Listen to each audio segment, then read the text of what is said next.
So ఈరోజు topic current dialogue కాదు. Dialogue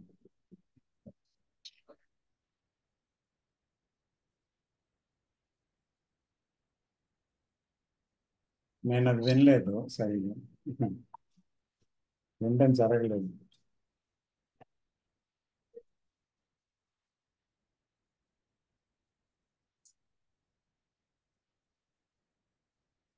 ఒక నిమిషం.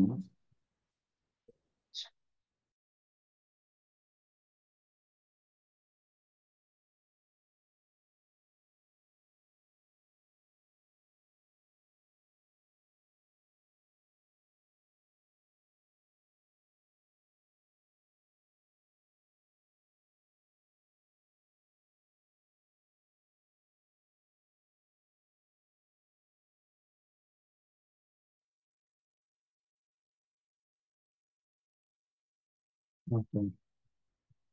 On ending of time. So మీరు విన్నారా?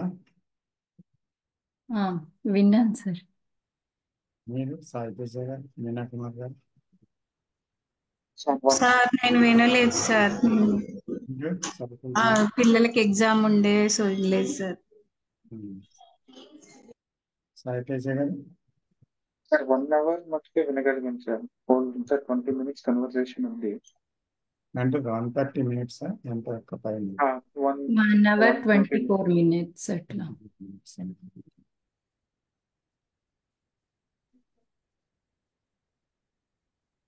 నాకు వీలు పడలేదు. సరే, సంభవం స్టాప్ ఇట్.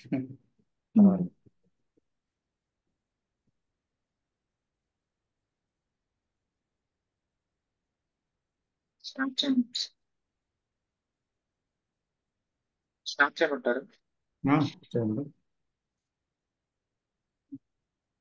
సార్ ఈ డైలాగ్ ప్రారంభంలో ఆ, ఆ, ఆ, ప్రారంభంలో ఒక ప్రశ్నతో మొదలవుతుంది సార్. ఉమ్, ఆ ప్రశ్న ఏంటంటే ఉమ్, పోయిన పోయిన వారం డిస్కస్ చేసుకున్న ఆ గ్రౌండ్ ఏదైతే ఉందో ఉమ్. గ్రౌండ్ కి హ్యూమన్స్ కి ఎటువంటి రిలేషన్ ఉంది అనేది ఆ ప్రశ్న యొక్క సారాంశం. గ్రౌండ్ కిని హ్యూమన్ కైండ్, మానవ జాతికి హ్యూమన్ కైండ్. ఓకే. ఎటువంటి సంబంధం, ఎటువంటి రిలేషన్ ఉంది ఉమ్, అనేది ఆ ప్రశ్న యొక్క ఒకానొక ప్రశ్న యొక్క సారాంశం సార్. ఉమ్, గ్రౌండ్ నుంచి ఎలా, ఆ గ్రౌండ్ పర్స్పెక్టివ్ లో హ్యూమన్ కైండ్ కి ఎలాంటి రిలేషన్ ఉంది, హ్యూమన్ కైండ్ నుంచి గ్రౌండ్ కి ఎటువంటి రిలేషన్ ఉంది ఉమ్, అనే ప్రశ్నతో మొదలవుతుంది సార్. ఉమ్, దాంతో పాటు డేవిడ్ బోమ్ గారు సైన్స్ ని కూడా దీనిలోకి తీసుకొని వస్తారు. సైంటిఫిక్ కమ్యూనిటీ, సైంటిఫిక్ ఒక ఒపీనియన్ ని తీసుకొని వస్తారు. ఉమ్, అంటే సైంటిఫిక్ కమ్యూనిటీ ఏదైతే రీసెర్చ్ చేస్తుందో ఉమ్, ఒక మ్యాటర్ మీద కావచ్చు, ఒక జెనెటికల్ డిఎన్ఏ మీద కావచ్చు, వాళ్ళు కిందకి వెళ్లే కొద్దీ దాన్ని డీకంపోజ్ చేస్తూ విడగొడుతూ స్మాలర్ పార్టికల్స్ అంటే ఆటమ్స్ కానీ జీన్స్ కానీ ఇటువంటి వాటిని చూసే కొద్దీ వాళ్ళకి ఏమనిపించింది అంటే లైఫ్ హ్యాస్ నో మీనింగ్, ఈ జీవితానికి ఎటువంటి అర్థము లేదు, ఇట్స్ హ్యాపెనింగ్, ఇది జరుగుతోంది అని అనిపించింది. ఇది డేవిడ్ బోమ్ గారు కూడా ఆ సందర్భంలో వ్యాఖ్యానిస్తారు. అసలు జీవితానికి అర్థం ఉందా? ఈ ఈ అటామిక్ లెవెల్లో కానీ, పార్టికల్ లెవెల్లో కానీ, జెనెటికల్ లెవెల్లో కానీ కాకుండా అసలు జీవితానికి ఎటువంటి అర్థం ఉంది అనే ఇంకొక ప్రశ్న కూడా డేవిడ్ బోమ్ గారు కృష్ణమూర్తి గారిని అడిగారు సార్. సో ఆ కన్వర్జేషన్ లో వెళ్తూ కృష్ణమూర్తి గారు, డేవిడ్ బోమ్ గారు సైంటిఫిక్ కమ్యూనిటీ అసలు అంటే ఈ ప్రశ్నలకు సమాధానం చెప్పాలంటే ఎటువంటి ఆ సిద్ధాంతాలు, మతాల యొక్క ప్రస్తావన లేకుండా ఒక రేషనల్ గా, ఒక హేతుబద్ధమైన ఆ, ఆ, మార్గంలో ఆ, చూపించవచ్చు ఈ ప్రశ్నలకి సమాధానాన్ని అని కృష్ణమూర్తి గారు చెప్తారు సార్. ఒక హేతుబద్ధమైన మార్గంలో రేషనల్ ప్రొసీజర్ లో మనం ఈ ప్రశ్నలకి ఆన్సర్ ని చూపించవచ్చు అని కృష్ణమూర్తి గారు కూడా ఆయనకి జవాబిస్తారు. సో అదే ప్రాసెస్ లో ఆయన డేవిడ్ బోమ్ గారు బయట అవుట్వర్డ్ నేచర్ ని స్టడీ చేసేటప్పుడు థియరీస్, సిద్ధాంతాలు యొక్క ప్రాముఖ్యత గురించి కూడా చెప్తారు. సిద్ధాంతం ఎందుకు అవసరం అవుతుంది, ఒక థియరీ అనే పదాన్ని వాడు. థియరీ అనే పదానికి అర్థం ఏంటంటే ఎలా చూడాలి పర్టికులర్ దాన్ని చెబుతుంది అనే అదే థియరీ. ఇటువంటి థియరీ బయట ఉపయోగపడుతున్నప్పుడు సైకలాజికల్ గా ఇన్వర్డ్ గా చూసేటప్పుడు ఎందుకు ఉపయోగపడదు అని కృష్ణమూర్తి గారిని అడుగుతారు. కృష్ణమూర్తి గారు ఏం చెప్తారంటే ఈ థియరీ అనేది ఒక అడ్డంకి, ఒక ప్రిజుడిస్ గా తయారవుతుంది వాటీస్ ని చూసేటప్పుడు. సో అది చాలా, అందువల్ల ఈ థియరీస్ అనేవి సైకలాజికల్ గా ఇన్వర్డ్ లో మనిషికి వాటీస్ ని చూడడానికి ఉపయోగపడవని కూడా కృష్ణమూర్తి గారు చెప్తారు. సో ఇక్కడ ఈ కన్వర్జేషన్ లో నేను విన్నంత వరకు డేవిడ్ బోమ్ గారి యొక్క అభిప్రాయం ఏంటంటే సైంటిఫిక్ కమ్యూనిటీని మనం ఎలా ఈ గ్రౌండ్ అని ఎలా చూపించగలం, వాళ్ళు ఎందుకు సైంటిఫిక్ కమ్యూనిటీనే చూస్ చేసుకున్నారంటే వేరే మతాలు, వేరే ఇతర వ్యక్తుల్ని చూస్ చేసుకోలేదంటే బోమ్ గారి యొక్క ఉద్దేశంలో సైంటిఫిక్ కమ్యూనిటీ అనేది కొంతవరకు రేషనల్ గా, లాజికల్ గా ఫ్యాక్ట్స్ ని అండర్స్టాండ్ చేసుకోవడానికి ఈ థీరీస్ ఏదైతే సైన్స్ ఉద్భవించక ముందున్న మతాలు, ఆ కథలు, ఆ థీరీస్ ని పక్కన పెట్టి ఒక ట్రూత్ ని ఫైండ్ చేయడానికి బయలుదేరిందని ఆయన విశ్వసించినట్టున్నారు. సో ఈ కమ్యూనిటీని మనం ఎలా ఈ గ్రౌండ్ ని చూపించగలం, ఈ కమ్యూనిటీతో మనం ఎలా చెప్పించగలం గ్రౌండ్ ఎగ్జిస్ట్ ఉంది, ఒక గ్రౌండ్ అనేది ఎగ్జిస్టెన్స్ లో ఉంది అనేదాన్ని ఎలా చెప్పగలం అని డేవిడ్ బోమ్ గారు కృష్ణమూర్తి గారిని అడుగుతారు. కృష్ణమూర్తి గారు ఏం చెప్తారంటే సైంటిస్టులు అనేవారు రేషనల్ గా ఉన్నారు when they are doing experiments, when they are in labs, కానీ టోటల్ లైఫ్ లో they are irrational when they are being ఇతర మనుషులతో సంబంధాలను దే ఆర్ ఇర్రేషనల్. ఆ ఇర్రేషనాలిటీని మొదట వాళ్ళు గుర్తించాలి, అదొక ఫ్యాక్ట్, దాన్ని గుర్తించాలి, అక్కడి నుంచి మొదలు పెట్టాలి. ఆ ఇర్రేషనాలిటీని గుర్తించడమే రేషనాలిటీకి ప్రారంభం, మొదటి అడుగుగా చెప్తారు. సో ఆయన ఈ గ్రౌండ్ ఉంది అని సైంటిఫిక్ గా చెప్పచ్చు. సైంటిఫిక్ గా అంటే రేషనల్ గా, శానిటీ, కొన్ని పదాలు వాడారన్నమాట సైన్స్ యొక్క అర్థాన్ని చెప్పడానికి. హేతుబద్ధంగా, పిచ్చి పిచ్చి థీరీస్ లేకుండా one can sense that ground, అంటే టచ్ కాకుండా, టచ్ చేయలేము కానీ సెన్స్ చేపించవచ్చు అని కృష్ణమూర్తి గారు చెప్పారు. కానీ ఆయన ఏమన్నారంటే నాకు ఒక 10 మంది వ్యక్తులు కావాలి, ఇటువంటి వ్యక్తులు ఈ గ్రౌండ్ గురించి ఆసక్తి ఉన్న వ్యక్తులు ఒక 10 మంది కనుక ఉంటే మనం ఖచ్చితంగా ఈ సొసైటీలో చూపించవచ్చు గ్రౌండ్ ఎగ్జిస్ట్ అయింది అని కూడా మాట్లాడారనమాట. సో దానికి ముందు ఫస్ట్ ఈ ఇర్రేషనాలిటీ ఏదైతే ఉందో, humankind itself and irrational, the contradict. ఒక చోట రేషనల్ గా ఉంటారు, ఒక చోట ఇర్రేషనల్ గా బిహేవ్ చేస్తారు. సో ఫస్ట్ ఇర్రేషనాలిటీని వదిలించుకోవాలి, అంటే ఇర్రేషనాలిటీని వైప్ అవుట్ చేయాలి. ఇర్రేషనాలిటీకి మూలం ఏంటంటే థాట్. థాట్ గురించి చెప్తూ మెమరీ, థాట్ ఎలా వచ్చింది, సో థాట్ అనేది ఎలా పుట్టిందంటే మూమెంట్ ఆఫ్ మెమరీ అనే పదం వాడారు.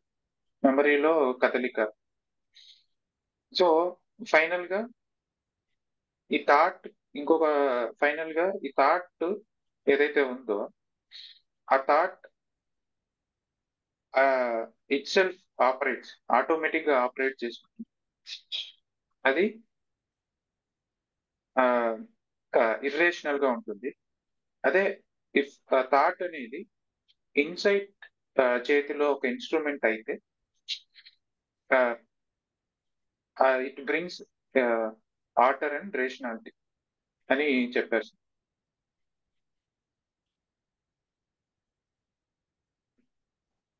సో ఫైనల్ గా the came to again thought is nothing but time, we need to end that time అనే దాంతో అక్కడ దాకా ఉన్నాం సార్.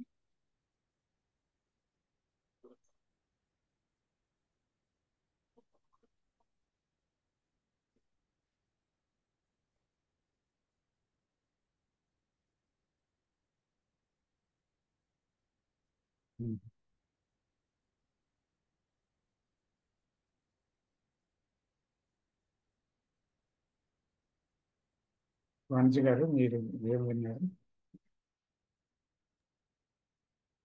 సార్ అదే నేను ఒక సమ్మరీ కింద చెప్తాను సార్. నాకు ఇంటలెక్చువల్గా ఏమర్థమైందో, ఫస్ట్ అది గ్రౌండ్ అన్నారు, అదే యథార్థం అనుకుంటే, ఎటర్నల్ అనుకుంటే అక్కడి నుంచి ప్రతిదీ పనిచేస్తుంది, దానికి అసలు కారణం లేదు అని లాస్ట్ వీక్ అనుకున్నాము. అయితే ఫస్ట్ యాక్చువల్లీ దీనికి అంటే రిలేషన్షిప్ ఉంది మనిషికి దానికి, లేకపోతే ప్రతి ఒక్కళ్ళం కూడా, ప్రతి ఒక్కరు ఏ హ్యూమన్ బీయింగ్ అయితే దానికి కనెక్షన్ ఉంది, సమ్ రిలేషన్ ఉంది. Otherwise there is no point in life అనేసి ఒక మీనింగ్ ఉంది. దానికి డిస్కనెక్ట్ అయి ఉన్నాం, కంప్లీట్ గా కాంట్రరీలో బతుకుతున్నాము, దాని డిస్కనెక్ట్ అయిపోయి ఉన్నాము. బట్ ప్రతి మనిషి looking for that ground with knowing or annoying. అది ఫస్ట్ అక్కడి నుంచి తీసుకొచ్చి ఎక్కడ బ్లాక్, ఫస్ట్ పర్టికులర్ మైండ్ కి డెత్ ఉంటేనే గానీ నెక్స్ట్ యూనివర్సల్ మైండ్ కి గేట్ వే ఓపెన్ అవ్వదు అని నాకు అర్థమైంది సార్. యూనివర్సల్ మైండ్ అంటే ఫస్ట్ నెక్స్ట్ ఆ యూనివర్సల్ మైండ్ డెత్ అయితే గానీ అది టచ్ చేయలేము అన్నట్టు.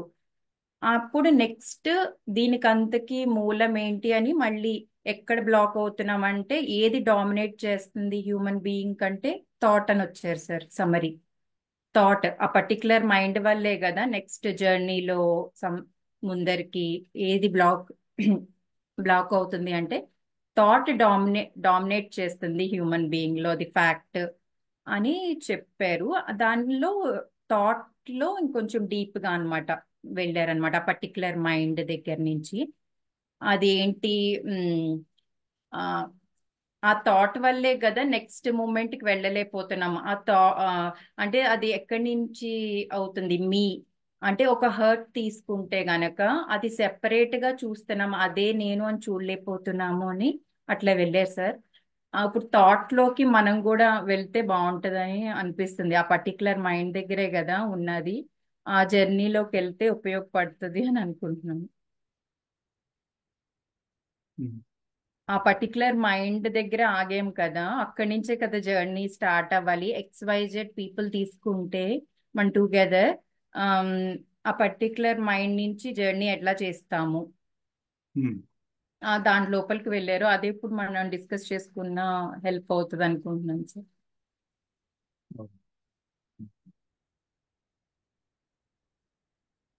విజయ్ గారు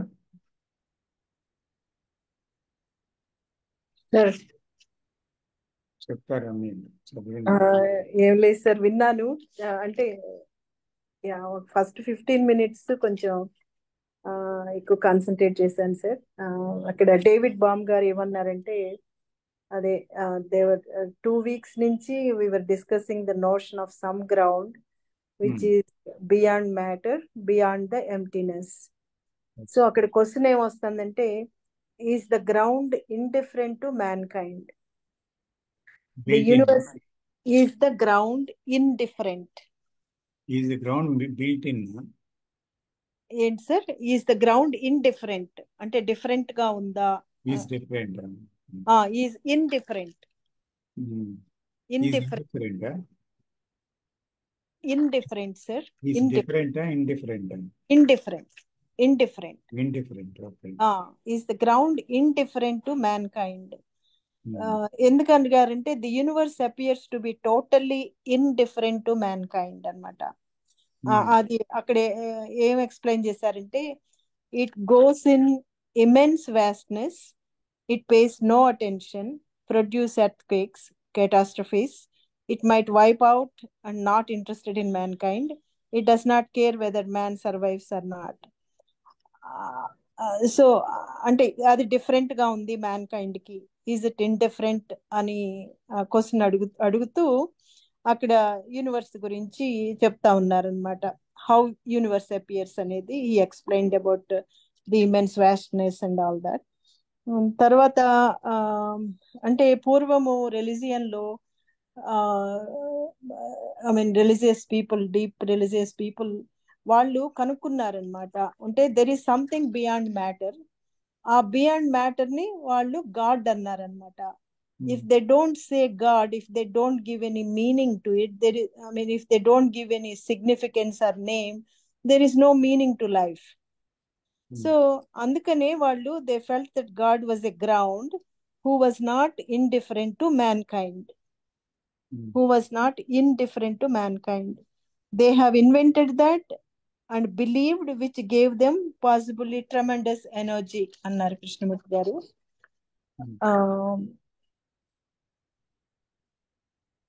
So would this ground be indifferent to man? How could we find out? అది ఆయన క్వశ్చన్ చేస్తున్నారు సార్ డేవిడ్ బామ్. అసలు ఈ ground how can we find out? What is the relationship of this ground to man? మనిషికి ground కి relationship ఏంటి? What is its relationship with man and man's relationship to it? అదొక question అనమాట. Does it have significance to man? Does man have significance to it? అంటే అది ప్రాముఖ్యత అన్నట్టు తెలుగులో చదివాను. So some Middle Eastern traditions of mysticism వాళ్ళేమో the ground has some significance and what man does as ultimately some significance అనమాట. So ఏదన్నా దీనికి ప్రాముఖ్యత ఉందని చెప్పకపోతే దేర్ ఇస్ నో మీనింగ్, జీవితానికి అర్థమే లేదనమాట అది. So how would one can discover, how to find out, how to touch it, if the ground exists at all? Baum thinks ఏంటంటే if it does not exist, then really man has no meaning at all. So I mean, I die, you die, and we all die, and what is the point of being virtuous? What is the point of being happy or unhappy? Just carry on. So అది ఆయన మళ్ళా question చేస్తున్నారు అనమాట. Ground ఉందని ఎలా చూపిస్తారు? Scientific టర్మినాలజీలో the feeling of it, non verbal communication of it, something that we can actually touch. Krishnamurti says you can touch, one can sense it అని చెప్తారనమాట. That can be shown, not verbally talk about it. The ground has certain demands which is there must be absolute silence, absolute emptiness, అంటే no sense of ego అని చెప్పారు sir.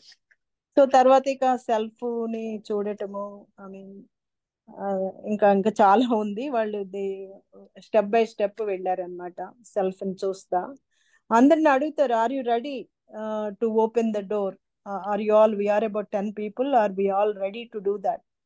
అప్పుడే నేను ఇదంతా మాట్లాడగలను అని అంటారనమాట. అది అంతవరకు చూసాను. ఇంకా చాలా ఉంది సార్, ఇది ఒక 20 minutes టాక్ అనమాట, డిస్కషన్. అసలు దంతా తర్వాతే ఉంది ప్రాబ్లం.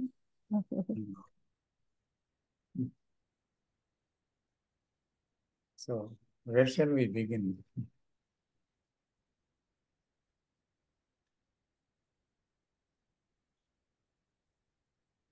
Thought sir. Thought. అనిపిస్తుంది థాట్ అనే. అక్కడ డామినేట్ గా ఉన్నది అదే అన్నారు. అక్కడ థాట్ అంటే ఈగోనే కదా సార్? అంటే ఈగో అండ్ సెల్ఫ్ కదా. యా.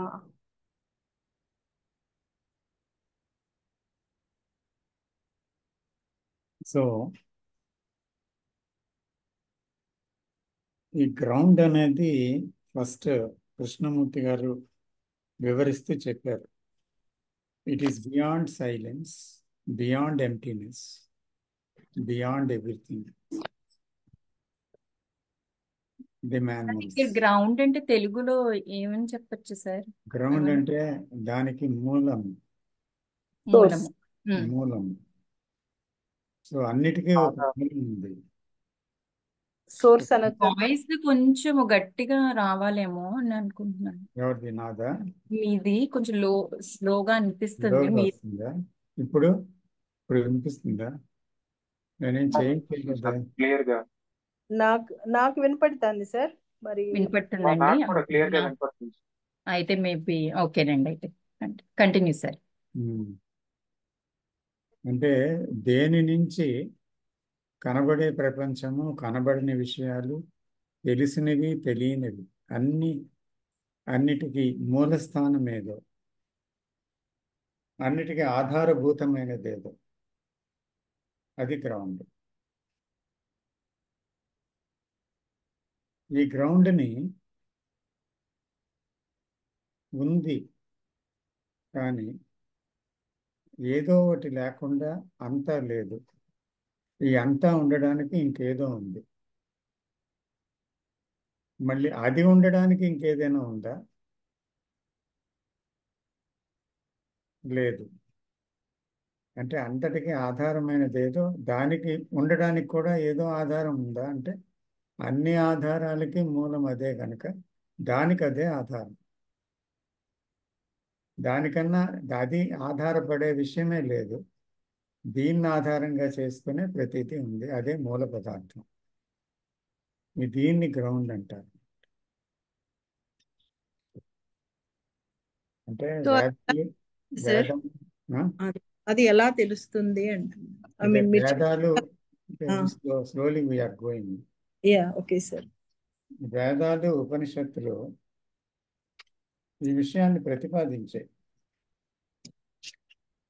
దేన్ని తెలిస్తే మరి తెలుసుకోవలసింది లేదో అది అని చెప్తుంది వేదం. అర్థమైందా? దేన్ని తెలిస్తే ఇంకా తెలుసుకోవలసింది లేదో అది అదే పూర్ణం అని కూడా అనొచ్చు కదా సార్? పూర్ణం అంటాం. అంటే దానిది అంతటా ఉన్నది, అన్నిటికీ మూలాధారమైనది, అన్నిటికీ సర్వస్వమైనది ఒకటి ఉంది. అంటే ఆధ్యాత్మిక స్థితులు కానీ, నిశ్శబ్దం కానీ, లౌకిక విషయాలు కానీ, రూపాలు కానీ, నామాలు కానీ, యూనివర్స్ కానీ, అందులో ఉండే జీవరాశి కానీ, కంటికి కనబడేది కానీ, కనబడింది కానీ, కనబడే లోకాలు కానీ, కనబడని లోకాలు కానీ, ఇంకా ఏవేవైతే ఉన్నాయో తెలిసినవి తెలియనివి అన్నీ మొత్తం అంతా ఇది ఉండబట్టి ఉన్నాయి. దీన్ని గ్రౌండ్ అంటూ వెళ్ళారండి. మొదట రెండు కాన్వర్సేషన్స్లో. అయితే ఇక్కడికి వచ్చేటప్పటికి మూడో కాన్వర్సేషన్లో మీరు చెప్పిన దాన్ని బట్టి, మీరు విన్న దాన్ని బట్టి, మనస్సు అనేది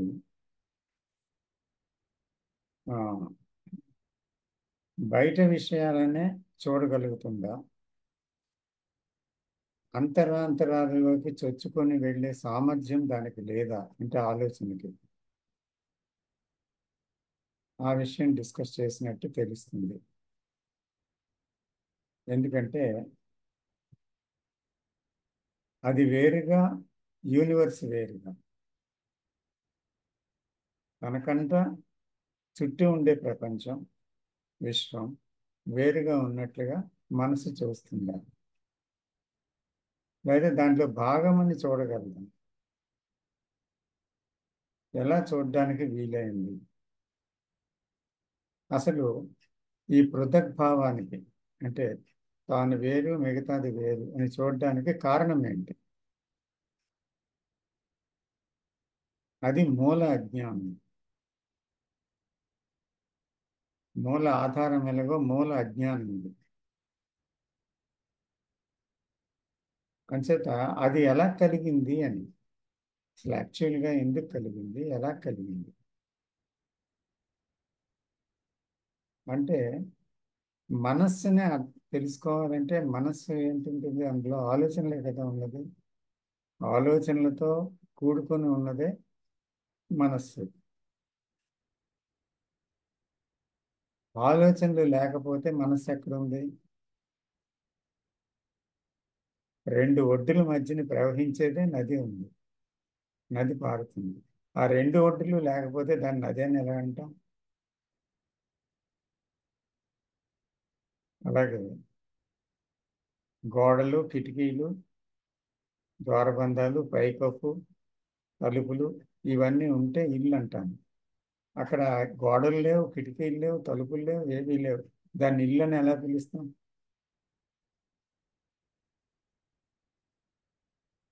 ఇల్లు ఉందా అక్కడ? అది లేకుండా. అందువల్ల ఈ మనస్సు అనేది ఏంటి అంటే అది కాలములో తను ఏర్పరచుకున్న అనుభవాల యొక్క జ్ఞాపకాలు మాత్రమే.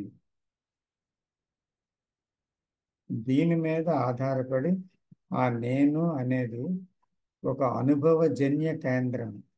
అంటే ఇంద్రియాల నుంచి అనుభవాలు కలిగి ఆ అనుభవాల నుంచి జ్ఞాపకాలుగా ముద్రింపబడేది. అదే ఆధారం అయ్యి దాన్ని ఆధారంగా చేసుకొని నేను అనేది ఉంది అని గాఢంగా ఆ నేనుతోనే పనిచేస్తున్న కేంద్రం ఒకటి ఉంది. ఆ కేంద్రమే ego, the seer, the observer, the thinker. ఇవన్నీ ఇలా మనం పేరు పెట్టుకున్నాము. So without that thinking there is no thinker. Without the content, as the center has the content, there is no center. Is there a center without the content? So content of consciousness, he says, is the center, is the consciousness. Without the content, without that content, is there consciousness? Means the I consciousness. నేను అనే ఒక చైతన్యం, నేను అనే ఈగోతో కూడుకున్న ఒక చైతన్యం. ఆ నేనుకు సంబంధించిన జ్ఞానము లేకుండా అది ఉందా?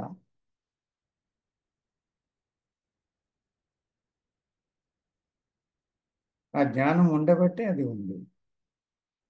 ఆలోచనలతో ఉన్నబట్టి ఆలోచించేవాడు ఉన్నాడు.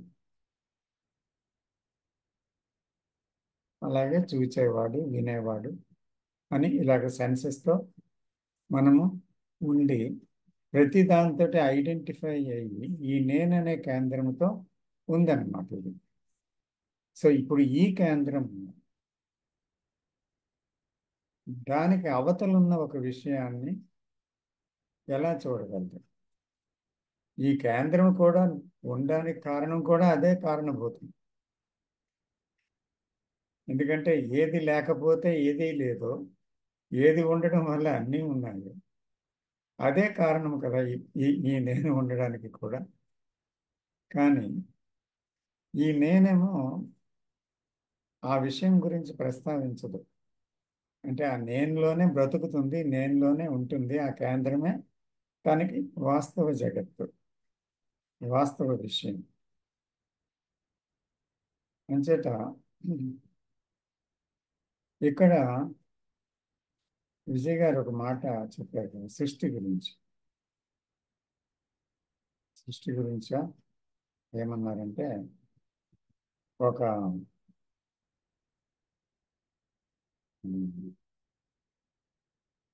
సృష్ట ఏమన్నారు మీరు? సృష్టి స్థితి లయ సార్. కాదు కాదు, ఇందాక ఒక మాట అన్నారు. అంటే సృష్టి goes in immense vastness, it pays no attention, produces.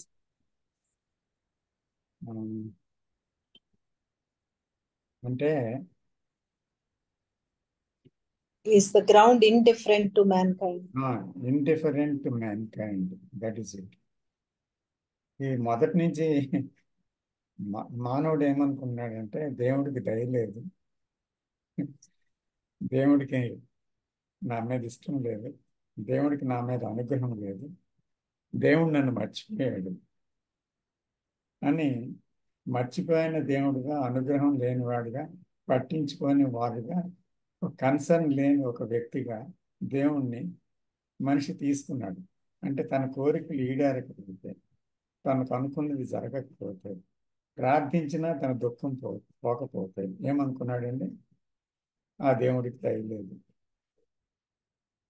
ఆయన ఏదో లోకంలో హాయిగా లక్ష్మీదేవితో శేషపానంలో ఉన్నాడు, లేకపోతే కైలాసంలో ఉన్నాడు అనుకొని ఆ దేవుడికి నాతో కనెక్షన్ లేదు. అంటే మన భాషలో మాట్లాడటం వల్ల మరింత మందికి అది ఖచ్చితంగా అర్థమవుతుందని నేను కిందకి వెళ్తున్నాను బాగా. మన వాడుక భాషలో అర్థమైందా? మనం వాడుతున్న పదాలతో మనం మీట్ అవ్వాలి సత్యాన్ని, ఆ భాషతో కాదు. అర్థమైందా? So I has my own way to explain. ఇది ట్రూ సార్, ఇలా వెళ్తేనే అర్థం అవుతుంది కూడా ఐ అనిపిస్తుంది హ్యాస్ మై నాకు. Own way. సో అందుకని ఆ, ఆ, ఆ సబ్జెక్ట్ నుంచి పక్కకి వెళ్ళిపోయి కాదు, ఆ సబ్జెక్ట్తో కనెక్ట్ అయి ఉంది. What we really understand about God. అతనికి కంపాషన్ లేదు, లవ్ లేదు, అతనికి కన్సర్న్ లేదు అనే విధంగా ఎందుకు అనుకుంటున్నాము? ఎందుకంటే సెల్ఫ్కి కొన్ని డిజైర్స్ ఉన్నాయి, కొన్ని ఫుల్ఫిల్మెంట్స్ ఉన్నాయి, కొన్ని అంబిషన్స్ ఉన్నాయి, ఒక సెక్యూరిటీ ఫీలింగ్ ఉంది నోన్ వరల్డ్లో. సో అయితే దానికి పరమాత్మకి లింక్ పెట్టుకున్నాడు మనిషి భగవంతుడికి. భగవంతుడనే ఒక విషయానికి పర్సనాలిఫికేషన్ ఇచ్చి అతనికి ప్రేమ గుణం, దయ గుణం, కరుణ గుణం ఇలాంటివన్నీ ఉన్నాయని నమ్మి అతని వల్లే ఈ సృష్టి అంతా జరిగింది కాబట్టి సృష్టిలోని ప్రతి విషయాన్ని, అందులో ఉన్న నన్ను కూడా పట్టించుకోవాలి కదా. అంటే ఇక్కడ తను ప్రపంచ దృష్టితో కాదు మాట్లాడుతున్నది. నాకెందుకు ఈ కోరిక తీరలేదు, నాకెందుకు క్షేమం రాలేదు, నిన్ను ప్రార్థించినా, నిన్ను అడిగినా, మొరపెట్టినా ఆ మొర ఎందుకు వినలేదు నువ్వు అని తన దృష్టితో మాట్లాడుతున్నాడు. ప్రపంచ దృష్టి లేదు అతనికి ఎంతసేపు. ఎందుకంటే తాను అనే భావంతోనే ఆ భగవంతుడిని అప్రోచ్ అవుతున్నాడు. అందుకే తను నిర్మించిన భగవంతుడు అతను. అర్థమవుతుందా? అయితే నిజంగా అక్కడ కనెక్షన్ మానవుడితో పోయిందా, యూనివర్స్తో పోయిందా, గ్రౌండ్కి, గ్రౌండ్ అంటే ఆ మూలానికి, లేకపోతే మనిషి కేవలం తన గురించి ఆలోచించడం వల్ల ఆ గ్రౌండ్ వేరే అనుకుంటున్నాడా, తన్ని పట్టించుకోదా అనుకుంటున్నాడా? ఒక పక్క విశ్వనాథుడు అని పిలుస్తున్నాడు, విశ్వ సృష్టికర్త అని పిలుస్తున్నాడు, విశ్వాన్ని పోషించేవాడని వివిధ రూపాల్లో చెప్తున్నాడు. బ్రహ్మగా అతను సృష్టించాడు, విష్ణువుగా అతన్ని పోషించాడు, శివుడిగా అతన్ని లయం అందించాడు. ఇలాగా అన్నీ అతనే చేస్తూ అన్నీ తానే ఉన్నాడని ఒక పక్క నమ్ముతున్నాడు సిద్ధాంత రీత్యా. ఇంకో పక్క ఏమంటున్నాడంటే అతనికి దయ లేదు అంటున్నాడు, అతనికి కరుణ లేదు అంటాడు. ఈ రెండింటికి మ్యాచ్ అయిందా? సో ఫిలాసఫీ ఒకటి, నిత్య జీవితం ఒకటి వేరుపడిపోయి రెండు త్రోవలుగా చీలిపోయి. అది కాక ఇంకేం చేస్తున్నాడంటే పొరపాటు, దాన్ని కనుక్కోవడానికి మంత్ర జపాలు చేస్తున్నాడు. ఓకే, అది కాక ఉపవాస దీక్షలు చేస్తున్నాడు. జపాలు, ఉపవాస దీక్షలు, ప్రార్థనలు చేస్తున్నాడు, భజనలు చేస్తున్నాడు, ఏంటేంటి అవసరం లేదో అన్నీ చేస్తున్నాడు దాని గురించి. అవసరమైనది ఏదో అది చేయలేదు. ఎందుకంటే అది చేస్తే అతను ఉనికే ప్రశ్నార్థకం. నువ్వు చచ్చిపో అనాలంతే. అవసరం ఏంటంటే ఏంటి? నువ్వు నీ గురించి ఆలోచించకుండా ఉండగలవా? అంబిషన్ లేకుండా బ్రతకగలవా? గోల్ లేకుండా బ్రతకగలవా? కారణం లేకుండా బ్రతకగలవా? అటాచ్మెంట్స్ లేకుండా బ్రతకగలవా? ఐడెంటిఫికేషన్ లేకుండా బ్రతకగలవా? అయ్యి బాబాయ్ వద్దు, నేనేదో నా భక్తిగా ప్రార్థన చేసుకుంటాను, ఏదో తృప్తిగా ఆయన ఇచ్చింది తీసుకుంటాను అంటూ తన ధోరణిలో తను వెళ్ళిపోయి దుఃఖాన్ని అనుభవిస్తున్నాడు. కానీ ఇది చేయనంటాడు.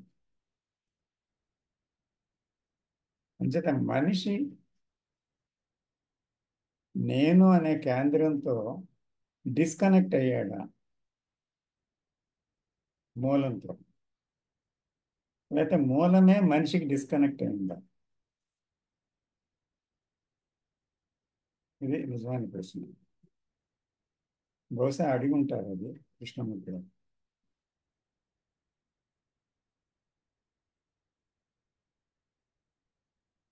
అంటే విజయ్ గారి మాటల్లో నాకు అది అర్థమైంది అడిగినట్టు. సో అందుకని ఇది నిజంగా మనిషే తానే డిస్కనెక్ట్ అయ్యాడు అనే విషయాన్ని అర్థం చేసుకున్నప్పుడు, అంటే అలా అర్థం చేసుకోవడం ఎప్పుడు జరుగుతుంది? తాను కనెక్షన్ పెట్టుకున్నాడు దాంతో అనుకున్నంతకాలం అర్థం కాదు. ఎందుకంటే నేను భగవంతుని నమ్మాను అంటే కనెక్షన్ పెట్టుకున్నట్టు అనమాట భగవంతుడితో. నమ్మకం కనెక్షన్. ఈ ఆస్తికులందరూ కనెక్టెడ్ పీపులా దేవుడితో? నాస్తికులందరూ డిస్కనెక్టెడ్ పీపులా? వాళ్ళు లేడని నమ్మారు, వీళ్ళు ఉన్నారని నమ్మారు. మొత్తం మీద ఇద్దరు ఒక నమ్మకం మీద ఉన్నారు. కాబట్టి ఎవరికి తెలుసుకోవాల్సిన అవసరం లేదు. అతను నమ్మేశాడు కనుక ఉన్నాడు, పర్వాలేదు అని ఒక నిర్ధారణకు వచ్చేసారు. ఇంకేటి చర్చ ఉంది అక్కడ?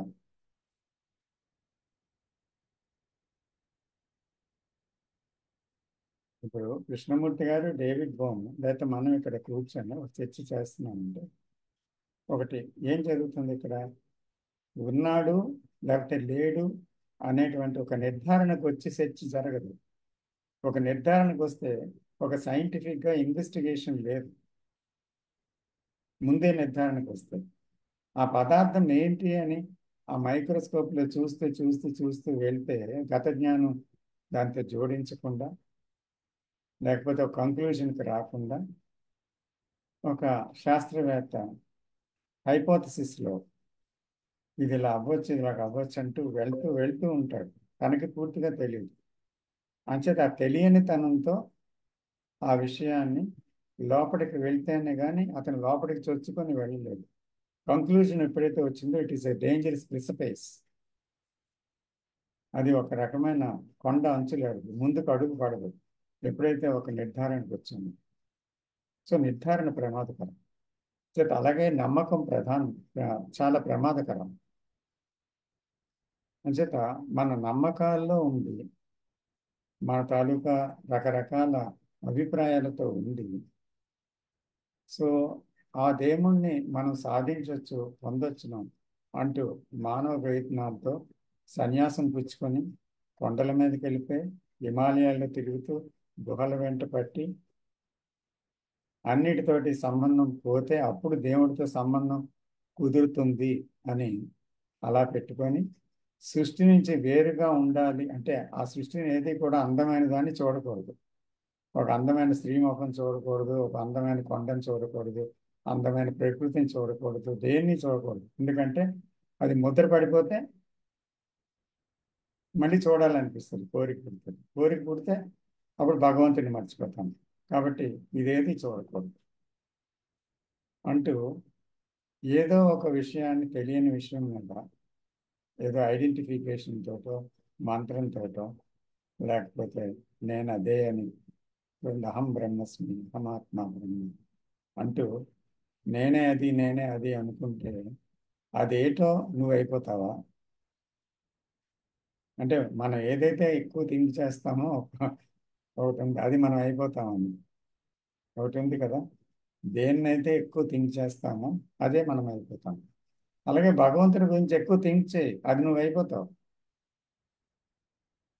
అది కాదురా నాయన, నీ గురించి నువ్వు ఎక్కువ థింక్ చేస్తున్నావు, అది మానేరా. అప్పుడు అప్పుడు నువ్వు ఉండకపోతే అక్కడ అదే తెలుస్తుంది కదా, దాని దగ్గరికి నువ్వు వెళ్ళలేవు, అదే నీ దగ్గరికి వస్తుంది కదా అంటారు.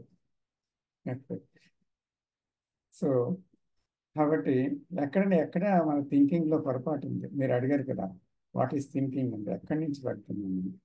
ఆ థింకింగ్ కదా అడ్డు అని. థింకింగే అడ్డు, ఈ నమ్మకాలే అడ్డు. ఏదో లేని దానికోసం ఏదో ఇంకొకటి అది ఉన్నది ఏమో అని ప్రయాణం చేయడం, అదే ఒక అడ్డు. నమ్మకాలు అడ్డు, అభిప్రాయాలు అడ్డు, విశ్వాసాలు అడ్డు. కానీ పూర్వం నుంచి ట్రెడిషన్లో ఇదే పెట్టారు. ఎందుకు పెట్టారు అవన్నీ అవన్నీ వదిలేయండి, ఇది ఉందా లేదా చూడండి అంతే. అయితే అది చూసిన తర్వాత మనం ఏమనుకోవాలి, దీనివల్ల ఎంతవరకు సాధ్యమవుతుంది. మనసుని దాని నుంచి లౌకికం నుంచి అటువైపు డైవర్ట్ చేయడానికి చూస్తున్నాము, ఏదో పెట్టుకొని. డైవర్షన్ మనసు యొక్క ఎండింగ్, మర్చిపోవడం ఎండింగ్. ఇంకో దాన్ని ధ్యానించడం వల్ల ఉన్నది పోతుంది అనేటువంటి అభిప్రాయంతో డైవర్షన్ అయితే అది ఎండింగ్. ఏది ఎండింగ్? లేకపోతే ఉన్నదేంటో అర్థం అయితే అందులో ఉండేటువంటి ఇంట్రికసీస్ అని, దాంట్లో ఉండే విషయాలు, దాంట్లో వచ్చిన జీవితంలో ఎదుర్కొంటున్న విషయాలు, దాంట్లో కలిగే హావభావాలు, దాంట్లో కలిగే ఉద్వేగాలు, దానివల్ల బాంధవ్యాల్లో ఏం జరుగుతుంది, అలాగే ఉన్న వాస్తవాలని మనం మనసుని అర్థం చేసుకోవడం వల్ల, చూడటం వల్ల అంతరంగాన్ని, బయట ప్రపంచాన్ని, అప్పుడు మనం అర్థమవుతాము ఆ రిలేషన్షిప్లో. ఎలాగ అర్థమవుతాము? ఇది అర్థం కాకుండా అది ఎలాగ అర్థమవుతుంది? ఎందుకంటే ఏది ఇర్రేషనల్గా అంటే నిర్హేతుకంగా, హేతుబద్ధంగా కాదు నిర్హేతుకంగా ఏదైతే ఆలోచించిందో,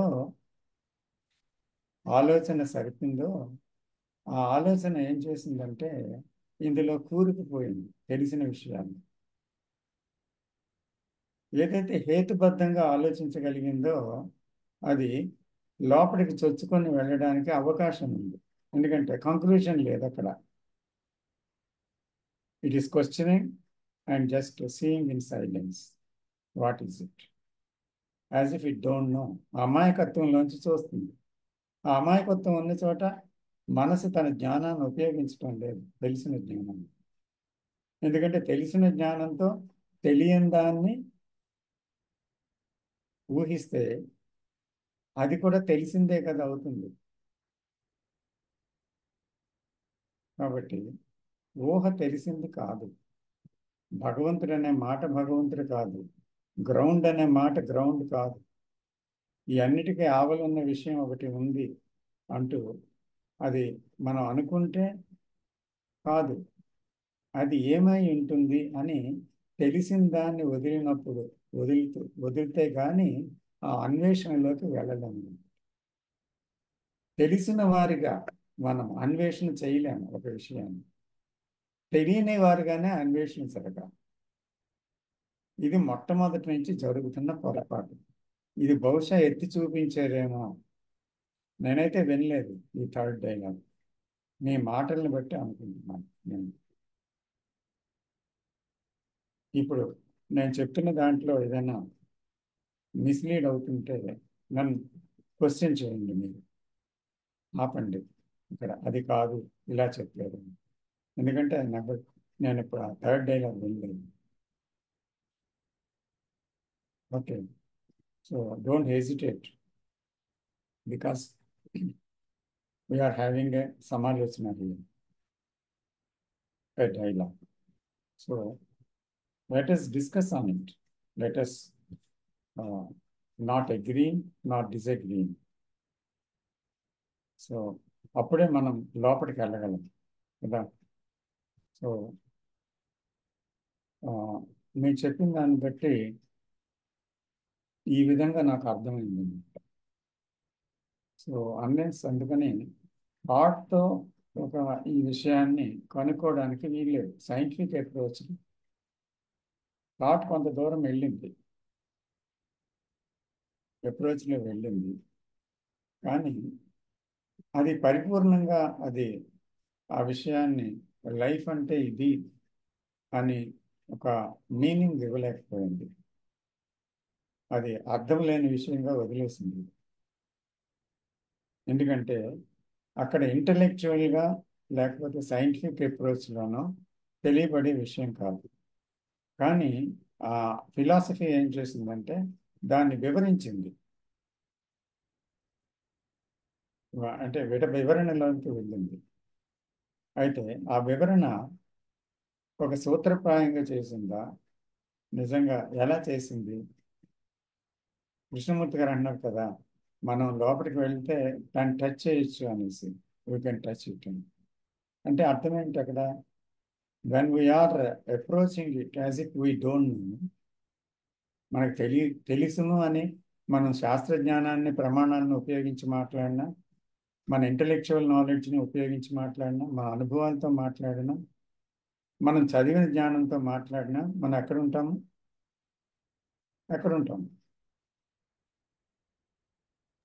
సెల్ఫ్ లోనే ఉంటాం, ఐలో. అంటే తెలిసిన పరిధిలోనే ఉంటాము. అది తెలిసిన పరిధికి అవతలే కదా. అందుకని మనం విన్నది, మనకు తెలిసింది, మన అనుభవంలో ఉన్నది, మనం నమ్మినది ఇంతటినీ పక్కన పెట్టాలి. That is the challenge. So challenge అలా తీసుకొని అప్పుడు మన నిత్య జీవితం నుంచి బయలుదేరాలి. ఎక్కడి నుంచి బయలుదేరుతాం? So somebody said there is a ground కదా. How can you accept it? How can I accept it? Because I know about only myself, the known, the world. So, is it a point of agreement or disagreement? Is it rational or irrational? How do we go into it? Is a question.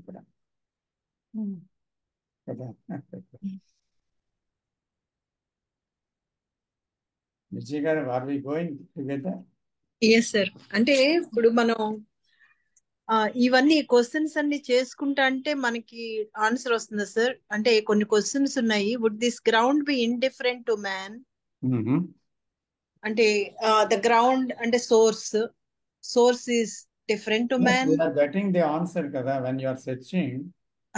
The ground indifferent to man. So man is treating that the ground is indifferent. ఇందాక మన words లో చెప్పుకున్నాం కదా, the word is completely indifferent. That means the source is completely indifferent అనే దృష్టిలోనే మనిషి ఉన్నాడు. కానీ సిద్ధాంతం ఏంటి?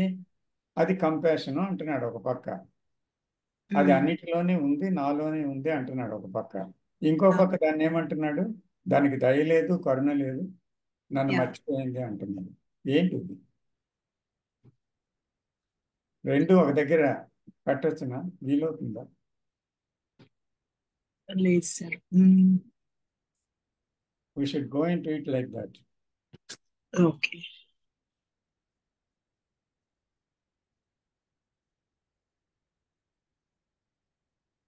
అంటే సార్ లైఫ్ కు ఒక మీనింగ్ ఇవ్వటానికి గాడ్ అని పేరు పెట్టారంటారా? ఎస్, బికాస్ మైండ్కి ఒక లక్షణం ఉందమ్మా, ఏంటంటే ఇన్స్టేబుల్ గా ఉండలేదు దేంట్లో. అందుకని it has come to a conclusion, A naming. ఒక కంక్లూజన్కి, ఒక తీర్మానానికి రావాలి, ఒక పేరు ఇచ్చి అర్థమైనట్టు. అందుకని అప్పుడు అది సెక్యూరిటీ ఫీల్ అవుతుంది. అందుకని ఏం చేసిందంటే అక్కడ ఒక గాడ్ అని పేరు పెట్టేసింది, దాంతో ఒక సెక్యూరిటీలోకి వెళ్ళిపోవడానికి సిద్ధపడింది అనమాట ఆల్రెడీ. సో ఇప్పుడు చూడండి, we have a security and కర్మ సిద్ధాంత. మనకు బాగా కష్టం వచ్చింది అనుకోండి, దాన్ని తేలిక చేయడానికి నా తలరాత, నేను ఎప్పుడో ఏదో చేసి ఉంటానులే అందుకే ఇలాగైంది అంటాం. తర్వాత ఒక ఫిలాసఫీ తీసుకుంటాం, జీవితం అంటే కష్టాలు సుఖాలు రెండూ వస్తాయి. ఒక దానికి బాధపడ్డానికి, ఒక దానికి సంతోషం వస్తాయి, ఫ్లీటింగ్ జాయ్. అలాగే సారో కూడా ఫ్లీటింగ్, వస్తుంది పోతుంది అంతే. కానీ ఏదో రేషనలైజ్ చేస్తాం, ఏదో కంక్లూషన్కి వచ్చేస్తాం.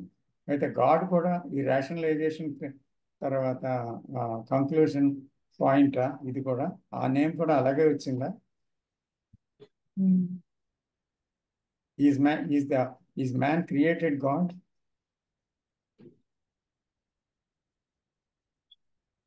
out of his sorrows, out of his insecurity.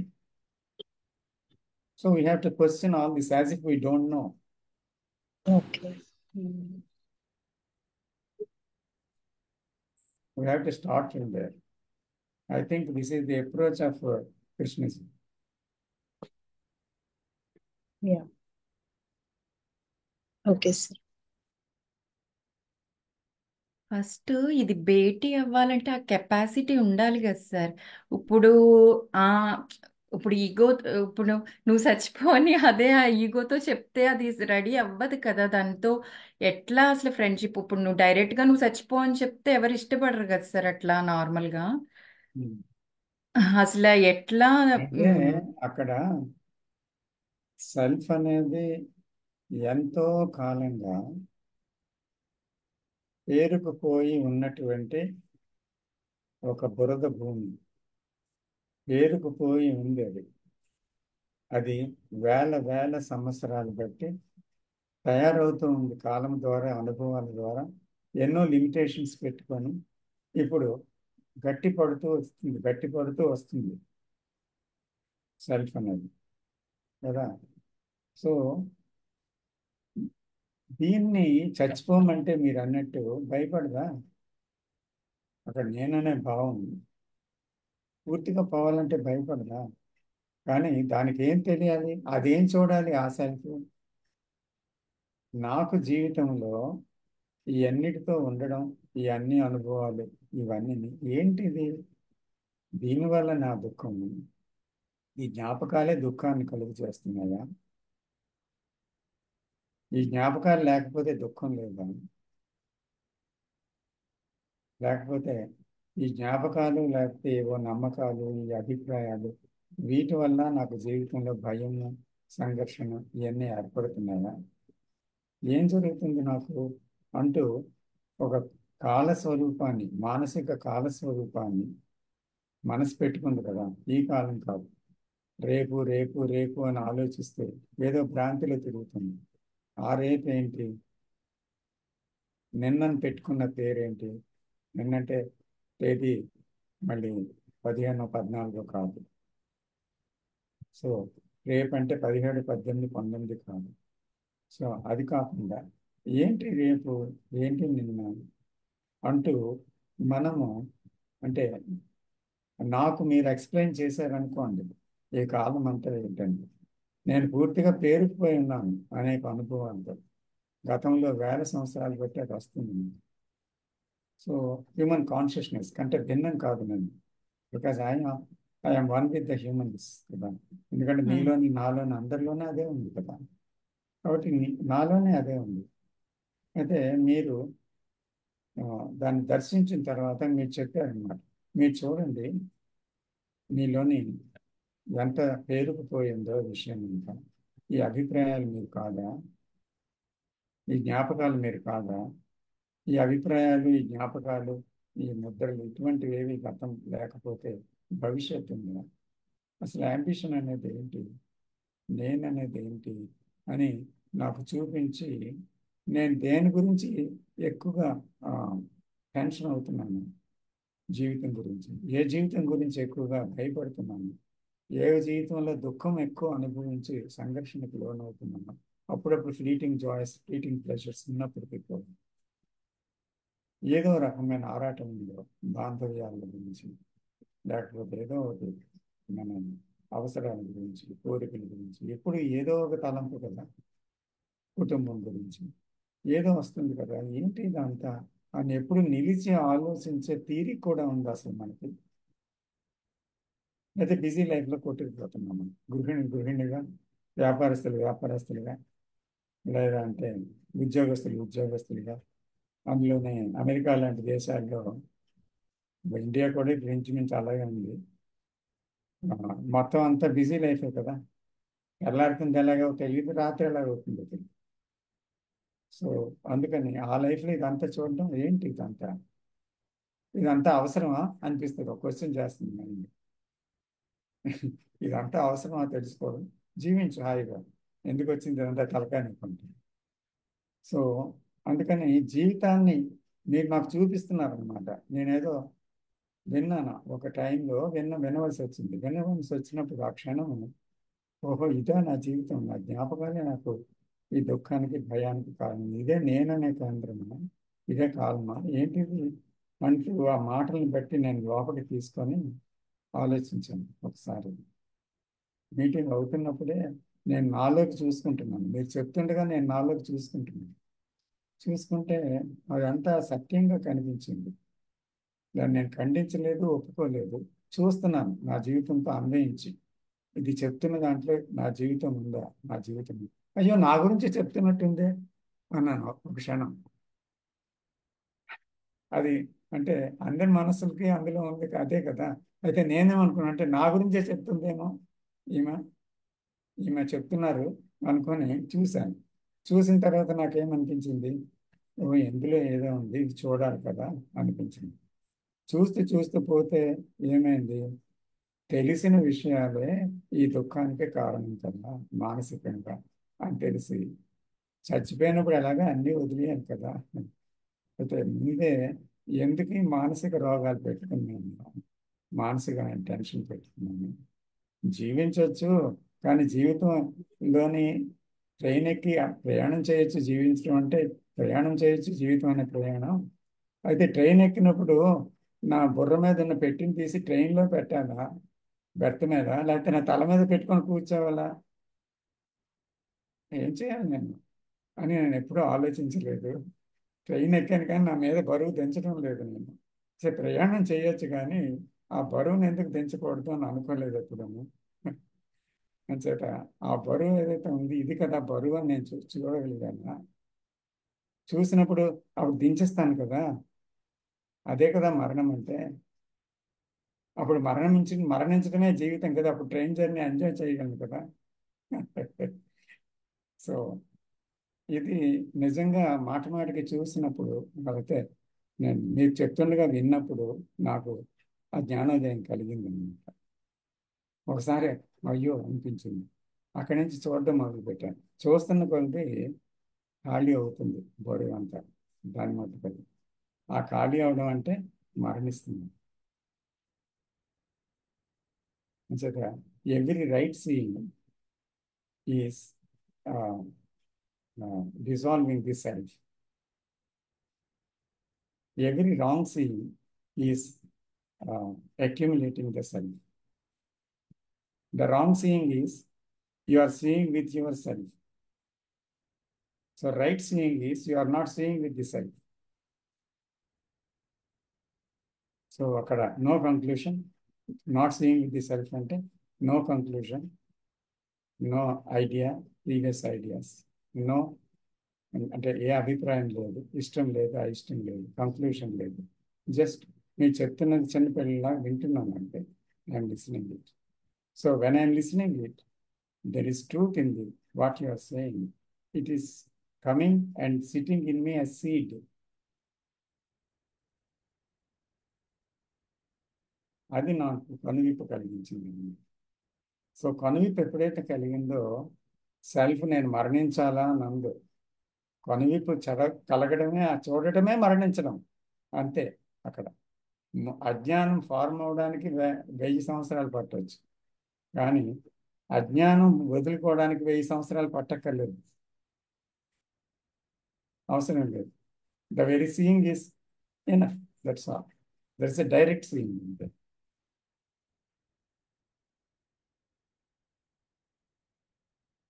Hope we're seeing it.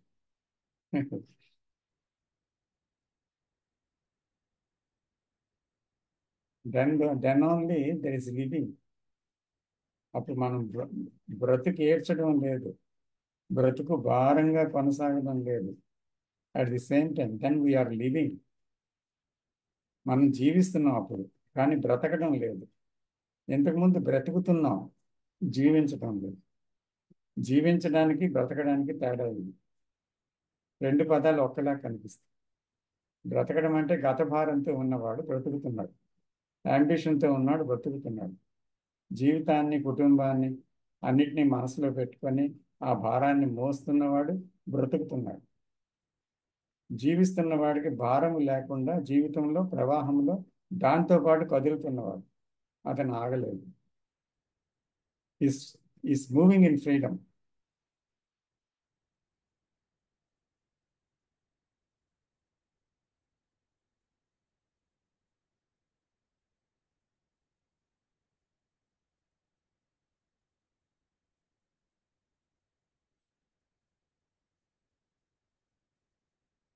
Dakshinamurthy గారు బాగున్నారా? నమస్కారం సార్. నమస్తే. బాగున్నానండి. ఐఎమ్ సారీ, ఇవాళ నేను లేట్ అయిపోయాను, కొంచెం హాఫ్ అన్ అవర్ లేట్ గా వచ్చాను. పర్వాలేదు. లాస్ట్ వీక్ కూడా I could not come because of some other program. వింటున్నానండి మీరు చెప్పింది. I have gone through that video nicely, but మధ్యలోనే సడన్ గా ఇంటర్ఫేర్ అయితే బాగుండదు. You continue with the conversation discussion. ఏమన్నా పాయింట్స్ ఉంటే నేను కూడా పార్టిసిపేట్ చేస్తాను. Okay, sure.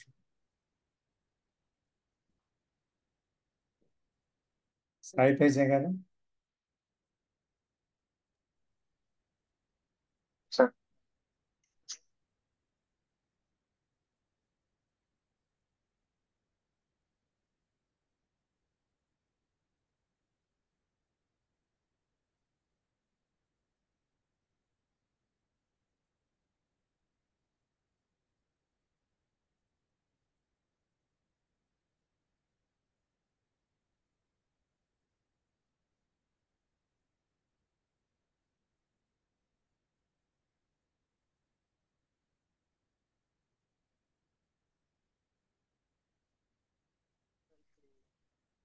వినడంలోనే అంతా ఉంది అంటారు. వినడంలోనే అంతా ఉంది. Listen with empty mind, automatically non verbal communication అనేది జరుగుతుంది.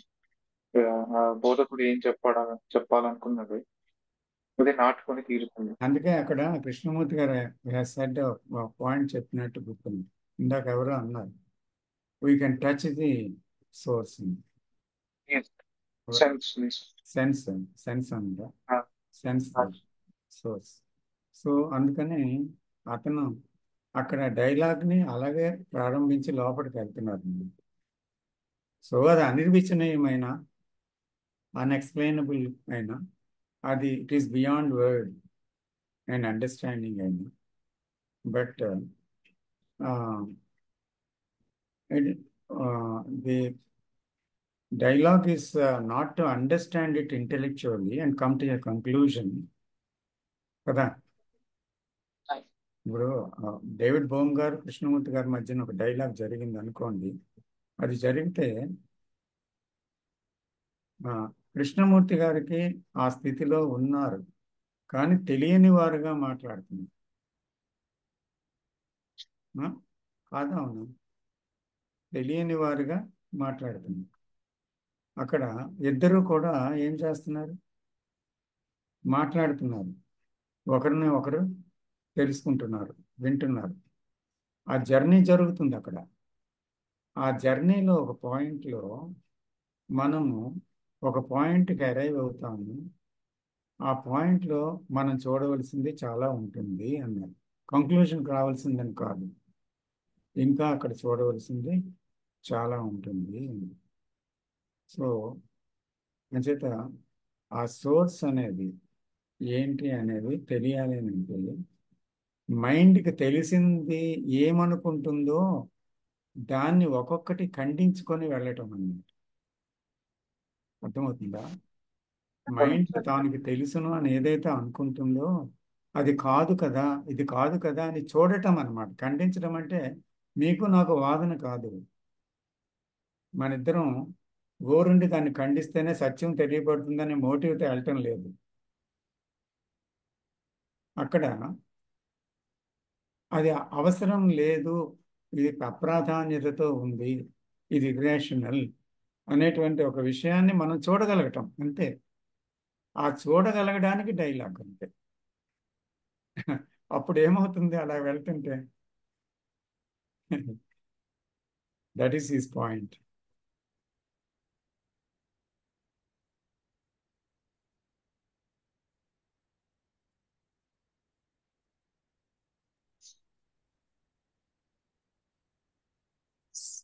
సార్ కృష్ణమూర్తి గారు అనే అబ్జర్వర్ ఈజ్ అబ్జర్వ్డ్ అన్న పాయింట్ ఇక్కడ గ్రౌండ్ కిను గ్రౌండ్ రిఫర్ చేస్తున్నారా? అబ్జర్వర్ అంటే సెల్ఫ్ ని రిఫర్ చేస్తున్నారా ఆయన? అబ్జర్వర్డ్ అనేది ఆ, ఏంటి? సెల్ఫ్ యొక్క డివిజన్ అది. The hmm. self is surviving as observer and the observed. Okay The సరే. division which has created for itself. Okay దాన్ని బట్టి కదే ఆ డివిజన్ ని సృష్టించుకుంది. మ్మ్. సో అక్కడ అబ్జర్వర్ అని పేరు ఎందుకు పెట్టుకుంది? అది మ్మ్. ఎందుకు వచ్చింది ఆ పేరు అని చూస్తే నిజంగా అబ్జర్వర్ ఎక్కడ ఉన్నాడండి? అసలు అబ్జర్వర్ ఉన్నాడా?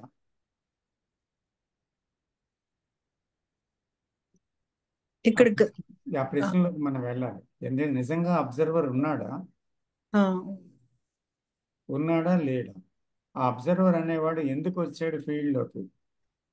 అంటే నేను అనే అబ్జర్వర్ని ఎందుకు వచ్చాను ఫీల్డ్లోకి? ఎందుకు ఇది తప్పు ఇది ఒప్పు అంటున్నా వాడే కదా అబ్జర్వరు. ఇది నమ్మాలి ఇది నమ్మకూడదు అంటున్న వాడే కదా అబ్జర్వరు. ఇది అవును. చెడు ఆ. మంచి అంటున్నవాడే అబ్జర్వర్ కదా. ఈ అబ్జర్వర్ ఎవరు అసలు? అబ్జర్వర్ ఎందుకు వచ్చాడు ఫీల్డ్లోకి? అసలు అబ్జర్వర్ అనేవాడు అక్కడ ఉండబట్టి అబ్జర్వర్డ్ అనేటువంటిది ఉందా? లేతే ఏంటుంది అక్కడ? ఇవన్నీ మనం చాలా లోతుగా వెళ్ళవలసిన విషయం. సరే ఇప్పుడు అబ్జర్వర్ ఉన్నాడు. Okay, I mean observer function చేస్తున్నాడు అంటే అది చూడటానికి ప్రయత్నం అనకూడదు.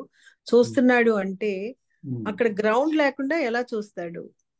ఆ గ్రౌండే ఈ అబ్జర్వ్డ్ అయి ఉండొచ్చు. అవును, ఆ అబ్జర్వర్ గ్రౌండ్ పరంగానే చేస్తున్నాడు, కాకపోతే లిమిట్ అయ్యాడు. కానీ అబ్జర్వర్కి ఆన్ గ్రౌండ్ అని తెలియదు. ఎందుకంటే అతను అబ్జర్వర్ కనుక. The observer is thought made, అంటే memory made. Yes. Memory made observer ఇది. అందుకని మెమరీ పరిధిలో ఉన్నటువంటి అబ్జర్వర్ అతను. సో ఈ అబ్జర్వర్ అనేటువంటి వాడికి వాడేమో కాలములో కదులుతున్నాడు ఈ అబ్జర్వర్ అనేవాడు. సో ఈ అబ్జర్వర్ కానీ ఎవరు కానీ సృష్టిలో ఏదైనా కానీ ఒక మూల పదార్థం నుంచే వచ్చాడు. అది నిర్విధాంశం. ఏది లేకుండా సృష్టి లేదు, సృష్టి లేకుండా జీవరాశి లేదు, జీవరాశి లేకుండా మనసు లేదు, ఏదీ లేదు, మొత్తం ఏదీ లేదు, విశ్వము లేదు. అంటే ఈ అబ్జర్వర్ అనేవాడు కాలంలో క్రియేట్ అయ్యాడు కదా. ఓకే. సో ఈ అబ్జర్వర్ కి తన మూలం తెలియదు, మూలం మర్చిపోయాడు అతను. మూలం మర్చిపోయాడు. అసలు అబ్జర్వేషన్ అనేది ఎలా జరుగుతుంది చెప్పండి? మూలం ఉండబట్టే అబ్జర్వేషన్ ఉంది, లైఫ్ ఉండబట్టే అబ్జర్వేషన్ ఉంది. Is it not? Yes, sir. Yes. So otherwise, where is that observation? So life is observation. Life is awareness. Life is silence. So life అనేది ఒకటి ఉంది, దానికి ఇది ఫలానాది లైఫ్ అని పేరు పెట్టలేము దానికి. It is life everywhere. So ఆ లైఫ్ ని తీసుకొచ్చి నా లైఫ్ అంటున్నాడు ఈ అబ్జర్వర్. ఎస్. సో అందుకని can we see without the observer అని అడుగుతున్నారు కృష్ణజీ. ఓకే. అప్పుడు ఏమవుతుంది? There is only observation. Yeah. Yes. There is only doing without the doer. There is only seeing without the seer. Yes. So seeing is there, observation is there, but there is no person there. But imagining a person is an illusion, isn't it? Yes. That is the action of the self. అంటే physical body ఉంది కదా sir, అందుకే physical బాడీని ఆశ్రయించుకొని, physical body కూడా అణు నిర్మాణం. అది ప్రకృతిలో ఉండేటువంటి పంచభూతాల యొక్క విషయాలన్నీ కలిస్తేనే ఫిజికల్ బాడీ అయింది. దానికి కూడా సోర్స్ ఉంది. ఆ ఫిజికల్ బాడీలో లైఫ్ ఉంది, అది కూడా జీవం ఉంది. దానికి అణువులో ఉంది, పదార్థంలో ఉంది, అన్నిట్లో ఉన్నాయి. ముందు జీవమే అనే సైన్స్ కూడా కనుక్కుంది కదా, మొత్తం జీవమే ఉంది అనేసి. కాబట్టి ఇక్కడ ఫిజికల్ బాడీ ఉందని తెలుస్తుంది. అక్కడ పర్సెప్షన్ అంటే కళ్ళు ఉన్నాయి, చూస్తున్నాయి, ముక్కుంది, వాసన చూస్తుంది, చెవులు ఉన్నాయి, వింటున్నాయి, చర్మం ఉంది, స్పృశిస్తుంది, ఇవన్నీ తెలుస్తున్నాయి.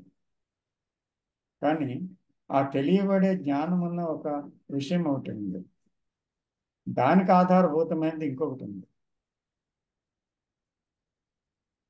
కానీ మనిషి ఏమనుకుంటున్నాడంటే తన ఇంద్రియాలు తెలుస్తున్న పరిదే కనుక తన ఇంద్రియాలే తను, తన శరీరమే తాను, తన జ్ఞాపకాలే తాను అని తెలిసిన దాంతో ఐడెంటిఫై అయిపోయాడు.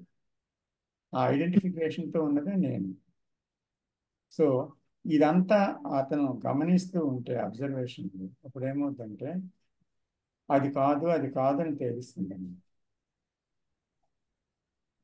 సార్ ఒక చిన్న పాయింట్ నేను చెప్పవచ్చు సార్. చెప్పండి సార్. విజయ్ గారు మీరు అడుగుతున్నారు కదా, బాడీ ఉంది కదా అంటున్నారు కదా. ఏమండి? మనం బాడీ, నా బాడీ అంటాం కదా, శరీరం. అవును, అవును. ఇది నా శరీరము అంటాం కదా. నా శరీరం అంటే ఏంటి? అక్కడ నేను ఎవరో కనుక్కోవాలి. ఆ నేను గురించే మన ప్రయాస అంతా, శరీరం గురించి కాదు. Because we're identified with the body. We're identified, simple. అందుకని ఆ నేను అనేది ఏంటి అనేది, it is nothing but my consciousness. I'm not my body. That నేను అనేది it is a bundle of memories and that is all there in the human consciousness. అది ఏమిటో మనం కనుక్కోవడానికి ప్రయత్నం చేస్తున్నాం. మనం బాడీని ఐడెంటిఫై చేసుకుంటే మళ్ళీ మనం బాడీకి వచ్చేసేస్తే we're back to square one. దానివల్ల ఉపయోగం ఉండదు. That is what I wanted to clarify. And as you know, and as we all discussed, నేను అనేది ఒక ఇల్యూజన్. ఆ ఇల్యూజన్ తోనే మనం వేళ్లాడుతున్నాం. ఆ ఇల్యూజన్ ఎట్లా వదిలించుకోవాలో మనకి జాగ్రత్తగా తెలియటం లేదు. That is the problem. అదే కదా, ఇప్పుడు నేను నా బాడీ అంటుంది, నా కుటుంబం అంటుంది, లేదంటే నా దేశం అంటుంది, నా ఊరు అంటుంది, నా తాలూకు పొలం అంటుంది. ఎన్నిటితో ఐడెంటిఫికేషన్ ఉంది దానికి? ఇవన్నీ కలిపే నేను. అవును, అవును, అవును. సో సార్ ఎప్పుడైనా మెడిటేషన్ లో కూర్చున్నప్పుడు సో అది అబ్జర్వేషన్ జరుగుతుందని ఎలా తెలుస్తుంది సార్? అంటే థాట్ రాకపోతే అబ్జర్వేషన్ ఏనా? అది అబ్జర్వర్ లేనట్టేనా? నాకు అనిపిస్తుంది నేను ఉన్నాను కదా అనిపిస్తుంది అనమాట. నాకు తెలుస్తుంది కదా అనిపిస్తుంది. థాట్ లేకపోయినా కూడా నేను సైలెంట్ గా ఉంటాను. సపోజ్ అంటే I can feel my body silent and all that. అదే అబ్జర్వేషన్? అదే నా అబ్జర్వేషన్ అంటే అక్కడ ఏం జరుగుతుంది అని నీ ఉద్దేశం, అంతే కదా? అవును సార్, అక్కడ నిజంగా చేస్తున్నానా సరైన మెడిటేషన్ అని, అసలు నిజంగా అబ్జర్వేషన్ లో ఉన్నానా? ఎవరికి డౌట్ వస్తుంది? సెల్ఫ్ కే వస్తుంది. సో వస్తుంది. అప్పుడు సెల్ఫే కదా. ఎందుకంటే సెల్ఫ్ అక్కడ ఇట్ వాంట్స్ టు మెజర్. ఎందుకంటే I expected in meditation, so there is only silence first. So when I arise silence, then that meditation is successful. So that self is again asking, when it is when there are no thoughts, in that silence, is that real meditation? I am seeing that silence. When self sees that silence, is that silence? Okay. That is the question. Okay. అంటే అక్కడ ఏమవుతుందంటే thoughts తగ్గిన తర్వాత విజయ్ గారు బాగా speed తగ్గితే silence అనేది ఒక ఎక్స్పీరియన్సింగ్ అవుతుంది అనమాట. వస్తుంది అనుభవం వస్తుంది. అయితే అది తెలుస్తుంది, థాట్కి తెలుస్తుంది అనమాట. అంటే థింకర్కి తెలుస్తుంది సైలెన్స్లో ఉన్నాము, కొంత సైలెన్స్ వచ్చింది అని. అయితే అది సైలెన్స్ పూర్తిగా కాదు. అంటే థాట్ నెమ్మదించింది, ఆ విషయం కరెక్ట్. నెమ్మదించిన విషయం సెల్ఫ్కి తెలుస్తుంది. ఆ నెమ్మదించడం సైలెన్స్ పూర్తి సైలెన్స్గా పరిగణించ వీలవ్వదు. ఎందుకంటే అది ఇంకా ఆ నిశ్శబ్దం అని గుర్తుపట్టింది పేరుతో, అది ఇదే నిశ్శబ్దం అయి ఉంటుంది, లేకపోతే ఇది నిశ్శబ్దమేనా అనే ప్రశ్నతో చూస్తుంది. కాబట్టి ఆ ప్రశ్న కూడా ఉన్నాడు, లేకపోతే అది నిశ్శబ్దమేనా అని చూడటంలో ఒక డౌట్ కూడా ఉంది. అంచేత ఎక్కడైతే సందేహం ఉందో ప్రశ్నికుడు ఉన్నాడో అక్కడ కొలత ఉందో, గుర్తించడానికి చూస్తుందో అక్కడ సెల్ఫ్ ఉన్నట్టే. అయితే ఈ సైలెన్స్ ఏం జరుగుతుందంటే జస్ట్ అదేమీ కాకుండా, because I have an expectation about silence and I'm doing meditation with the aim of getting silence. So I am expecting that silence here అనమాట మెడిటేషన్లో. So is this silence that enquiry is there. So అడుగుతున్నాను, నేనున్నది అక్కడ. So as long as that asking is there is no silence. Okay? So then without asking, if you see that, అంటే thoughts అలా నెమ్మదిగా తగ్గడం అనేది తెలుస్తూ ఉంటుంది ఆఖరికి ఒక తెలియని తనంలో పడిపోతుంది. You don't know anything. అందుకే కృష్ణమూర్తి గారు మెడిటేషన్స్లో ఒక మాట వాడారు, you don't know where you are, what you are doing and where you are going. నీకు తెలీదు అన్నారు కదా. అవును సార్ అన్నారు కదా. సో అంటే అర్థం ఏంటి అక్కడ, the I has lost its meaning అనమాట. పూర్తిగా దాని అర్థం పోయింది, దాని ఉనికినే పోగొట్టుకుంది. అక్కడ పోగొట్టుకుంటే అక్కడ ఇది సైలెన్సా అని ఎలా అడగగలదు? ఉనికే లేదు, అడిగేవాడే లేదు, చూసేవాడే లేదు. So that is the silence. Okay sir. ఇందులో కూడా అన్నారు sir, the ground has certain demands which is there must be absolute silence, absolute emptiness, అంటే నో సెన్స్ ఆఫ్ ఈగో అన్నారు. ఎస్, ఆ గ్రౌండ్ ఏంటంటే అన్కాంప్రమైజింగ్ గ్రౌండ్. అది దానికి ఎవరితో కాంప్రమైజ్ అవ్వదు. అది it is original state. So ఆ స్టేట్లో ఏముంది, ఆ స్టేట్లో పూర్తిగా ఒక నిశ్శబ్దావస్థ మాత్రమే ఉంటుంది తప్ప మళ్ళీ ఇంకోటి ఉండడానికి వీలవదు. ఒకవేళ వీలైతే అది కాదు కదా, అది స్పష్టం చేశారు అక్కడ. అవును సార్.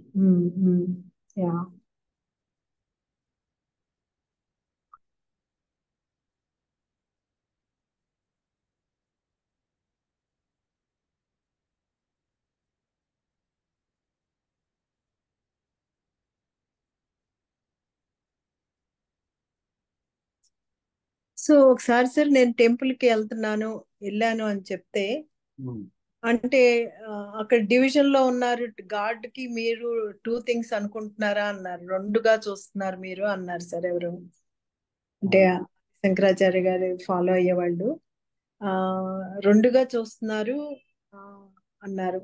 గాడ్ ని మిమ్మల్ని 2గా చూస్తున్నారు అని అన్నారు. అది మీరు కొంచెం ఎక్స్ప్లెయిన్ చేస్తారా సార్? టెంపుల్కి వెళ్ళి అక్కడ అదే చాలా జరుగుతుంటాయి కదా ప్రేయర్స్ అవి.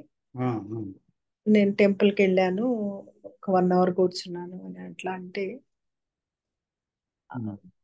దట్ ఈస్ డివిజన్ అన్నట్టుగా అన్నారనమాట. ఎవ్రీథింగ్ ఈజ్ డివిజన్ అమ్మా. టెంపుల్కి వెళ్ళటమే కాదు, టెంపుల్కి వెళ్ళినప్పుడు డివిజన్ ఉంది, ఒక సభలోని డివిజన్ ఉంది, ఫ్యామిలీలోని డివిజన్ ఉంది, తర్వాత ఒక గ్రూప్లోని డివిజన్ ఉంది, మాట్లాడుతున్నప్పుడు డివిజన్ ఉంది. So in the very language is also division. So division లేనిది ఎక్కడ ఉంది? ఐ అనే పదం వాడాం, లాంగ్వేజ్ లేకుండా ఐ అనే పదం ఎక్కడి నుంచి వచ్చింది? నేను అనే పదం నాతో నాకు సార్ కూడా డివిజన్. అక్కడ డివిజన్ ఉంది. సో కాబట్టి డివిజన్ అనేది ఎక్కడా ఉంది, ఒక టెంపుల్కి వెళ్ళినప్పుడే కాదు. సో ఆ డివిజన్ అనేది పోయినప్పుడు ఎక్కడ ఉంటే నేను, స్థలం అక్కడ ముఖ్యమా? స్థలం ముఖ్యం కాదు. అయినప్పుడు టెంపుల్కి ఒకరు ఎందుకు వెళ్ళాలి? అక్కడ ఏమవుతుందని వెళ్తారు, లేకపోతే ఇంకో దగ్గరికి ఎందుకని ఏమైనా ఏమవుతుందని వెళ్ళారు అక్కడికి. ఎక్కడ జరిగేది అదే ఉంది, కాబట్టి ఉన్నది కూడా అదే ఉంది. ఇంకెక్కడికైనా వెళ్ళవలసిన పని ఏముంది? అది నాలోనే ఉంది. అది నువ్వే అయినప్పుడు. నేనే అయినప్పుడు. నేనే అయినప్పుడు నాలో ఉండటం కూడా రాంగ్ వర్డ్ ఏమో. నేనే అయినప్పుడు. అంతే కదా. నేనే అయినప్పుడు నాకు నేను దండం పెట్టుకుంటాను, నాకు నేను పూజ చేసుకుంటాను, నాకు నేను ప్రార్థించుకుంటాను. సార్ అదే కదా సార్, ఇప్పుడు మామూలుగా ప్రదక్షిణ తిరగమంటారు, అది ఆత్మ ప్రదక్షిణ అంటారు. యాక్చువల్ గా గుళ్ళో ఎప్పుడైనా పూజ అంతా అయినాక తీసుకుని ప్రదక్షిణ చేయమంటారు. అప్పుడు నేను ఎవరిని అడిగితే మన చుట్టూ మనం ఎందుకు తిరుగుతున్నాం అంటే అది మనలో ఉన్న భగవంతుడి చుట్టూ తిరుగుతున్నాం, ఆత్మ ప్రదక్షిణ అంటారు దానికి. మనలో ఉన్నదే భగవంతుడు, మనమే భగవంతుడు రాదు. మనమే భగవంతుడు అయినప్పుడు మనం భగవంతుడిని వేరుగా చూసి ఆత్మ ప్రదక్షిణ చేయడం ఎందుకు? అది డివిజన్. మళ్ళీ డివిజన్ అక్కడ అంటే సటిల్ డివిజన్ అయినా కోరుకుంటుంది అనమాట మనసు అక్కడ, ఏదో ఒక డివిజన్. అందుకని పైన నేమ్ పెట్టింది, నీలో ఉన్న భగవంతుడికి విగ్రహం అక్కర్లేదు, నీలో ఉన్న భగవంతుడు ఉన్నాడు కదా, ఆత్మ ప్రదక్షిణ చేసుకో చాలు నువ్వు ఉంటుంది. సో ఆత్మ ప్రదక్షిణ ఏంటి అసలు? ఆత్మ ఏంటి, ప్రదక్షిణ ఏంటి అంటే we never question, we never got in to it. లోపలికి ఎప్పుడు పెనిట్రేట్ అవ్వలేదు. అయితే ఒకటి ఒకటి కాలిపోతుంటుంది అంతే, ఫినిష్.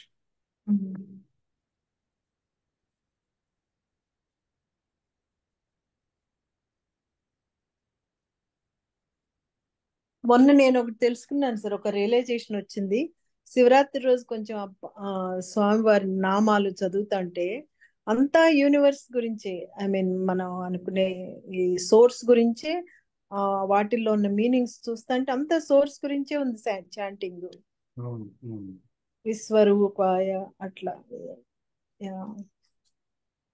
ప్రతి దేవుడికి దగ్గర దగ్గర అట్లాగే ఉన్నాయి సార్. అందుకే సర్వాంతర్యామి అనే పేరు కూడా భగవంతుడు పెట్టారు కదా.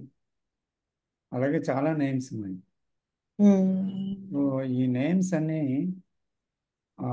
నిజంగా ఆ ఒక్క మూలాన్ని తెలియచేయడానికి అయినప్పటికీ కూడా అది నేమ్, ఇంకా that's also a name. But beyond that there is that reality. So అక్కడ మనస్సు, మాట, వర్ణన, వివరము, అర్థము అన్నిటితో ఆగిపోయినటువంటి ఒక క్షణం జరిగితే, ఒక్క క్షణం చాలు, అది జరిగిపోతే అక్కడ అక్కడ ఉన్నది ఏంటి? అక్కడ ఈ 1000 నామాల యొక్క అర్థములో మీరు జీవిస్తున్నారు అక్కడ, అది ప్రధానం.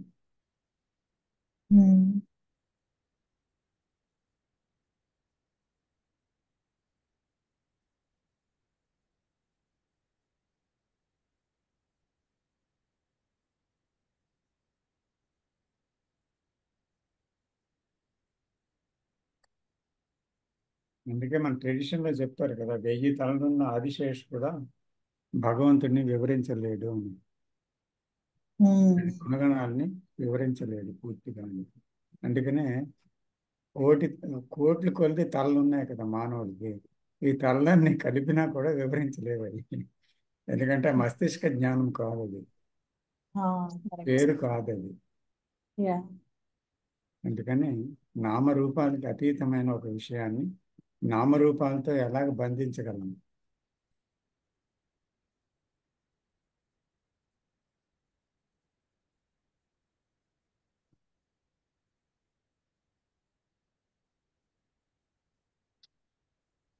అదే sir, moment to moment it is changing కదా sir. Yes, yes. Because it is life. It has freedom.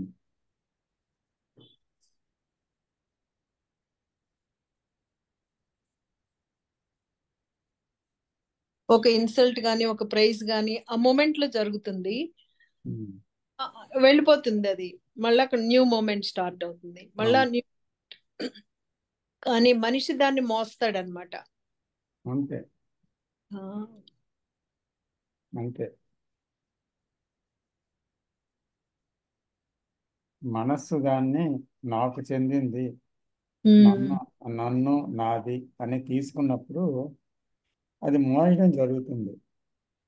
Otherwise if you don't give a meaning to it and name to it or recognize it, you don't give, it is only a fleeting sound అంతే.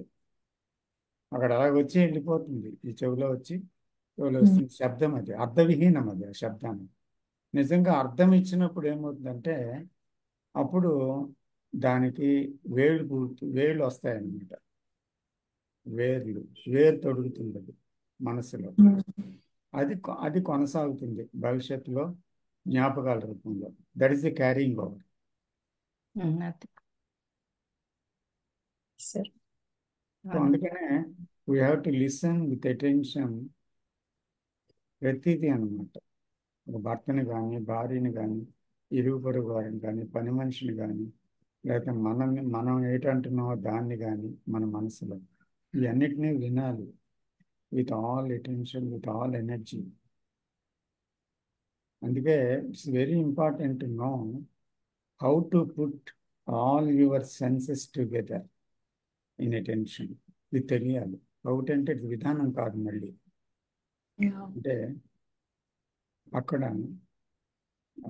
శ్రద్ధ అంత ఎక్కువగా అంటే ఇప్పుడు daily లైఫ్లో దాన్ని అర్థం చేసుకోవాలంటే, suppose we have a passion అనుకోండి, passion to eat some sweets, passion to enjoy something, passion to have sex, passion to have something else. ఇలాగా there are so many passions for the senses కదా. ఎన్నో passions ఉన్నాయి. So the passions all together మొత్తం అన్నీ కూడా they are related to some sense. అంటే ఒకటి స్పర్శ జ్ఞానానికి, ఒకటి రుచి కేంద్రానికి, ఒకటి వినికిడి కేంద్రానికి, ఒకటి దర్శించే కేంద్రానికి, ఇలాగా ఒక్కొక్క దానికి రిలేట్ అయి ఉన్నాయి. సో మనం ఏం చేస్తున్నామంటే ఆ ప్యాషన్ వచ్చినప్పుడు దాంతో అంత ప్యాషనేట్గా ఉండేటప్పుడు మనం ఏం చేస్తామంటే అక్కడ ముద్రించబడుతుంది. బా ఎంత రుచిగా ఉంది, ఎంత హాయిగా ఉంది, ఎంత బాగుంది అని. సో అక్కడి నుంచి మొదలవుతుంది, ఇది నాకు సొంతం అవుతుందా, శాశ్వతంగా దీన్ని పొందగలను, ఎప్పుడు పడితే అప్పుడు కావాలంటే వస్తుందా, ఇలాంటివన్నీ వస్తాయి. అక్కడి నుంచి ఎఫర్ట్, దాని తర్వాత దాని ఫుల్ఫిల్మెంట్, దాని తర్వాత ఫాలోయింగ్ వచ్చిన ఫ్రస్ట్రేషన్, ఇలాంటివన్నీ దాని వెనకాతలు వస్తాయన్నమాట. సో ఇప్పుడు కృష్ణజీ అడుగుతున్నది ఏంటి అంటే, ఇప్పుడు ఒక్కొక్క సెన్స్ని మీరు అలాగ పెట్టి ఆ ప్యాషన్గా ఉండడం వల్ల దెర్ ఈజ్ ఎ ప్రింటింగ్. అంటే మనస్సు ఆ యొక్క భావాల్ని ప్రింట్ చేసుకుంటుంది, అనుభవాన్ని ప్రింట్ చేసుకుంటుంది. తిరిగి అనుభవం పరిగెత్తి మళ్ళీ అది కావాలంటూ ఎఫర్ట్లో పెట్టి మళ్ళీ ముందుకు వెళ్తుంది. ఇదే మానవ దుఃఖానికి అంబిషన్ కారణం. సో అలా కాకుండా ఇప్పుడు ఏదైనా విన్నప్పుడు వినొద్దు అనలేదు, అందమైన దృశ్యాన్ని చూస్తున్నప్పుడు చూడొద్దు అనలేదు. ట్రెడిషన్లో బ్రహ్మచారి వైపు, తర్వాత ప్రకృతిలోనికి కూడా నడిచినప్పుడు నేల చూసినాడు, లేకపోతే ఏది దాన్ని ఆస్వాదించక రుచులు ప్రధానం కాదు అంటూ ఇంద్రియాలను కంట్రోల్ చేస్తే అది నిజంగా తపస్సు అని పేరు పెట్టారు. కానీ కృష్ణజీ అందులోంచి డీవియేట్ అయ్యారు. ఆయన ఏం చెప్తున్నారంటే విషయం అంటే ఇంద్రియాలు ఏవైతే ఉన్నాయో అవి అనుభవించడంలో తప్పు లేదు, కానీ అనుభవించే వాడితో అనుభవించడం ఎప్పుడైతే నేనులో ఈ ముద్రింపబడటం అనేది జరిగిందో అక్కడ డిజైర్ అనేది, అక్కడి నుంచి దాని ఫుల్ఫిల్మెంట్, దాని గ్రాటిఫికేషన్ అనేది ప్రారంభమైంది. అక్కడ అంతా మొత్తం అంతా మిగిలింది. కాబట్టి ఆ అనుభవాల్ని మనం లేకుండా చేయలేము, జీవితంలో అనుభవాల్ని దూరం చేసుకోలేము కదా. అలాగే మానసికంగా వారు పొగుడుతారు, ఇంకోళ్ళు విమర్శిస్తారు. అలాగే శరీరం చల్లటి గాలి వస్తుంది, ఒకసారి వేడి గాలి వస్తుంది, ఒక్కోసారి చాలా దుర్గంధం వాసన చూడవలసి వస్తుంది, ఒకసారి సుగంధం అవుతుంది, ఒకసారి హార్ష్ వర్డ్ వింటారు, ఒకసారి స్మూత్ వర్డ్ వింటారు. దేన్ని అదుపు చేయగలం మనం? సో ఇంద్రియాలు దాని పని అవి చేసుకుంటాయి. కానీ ఎప్పుడైతే మనస్సు అనే ఆరో ఇంద్రియం ఎప్పుడైతే దాన్ని గుర్తిస్తుందో, ద బ్రెయిన్, అదే మైండ్ ఎప్పుడైతే గుర్తిస్తుందో దాన్ని రిజిస్టర్ చేసుకుంటుంది.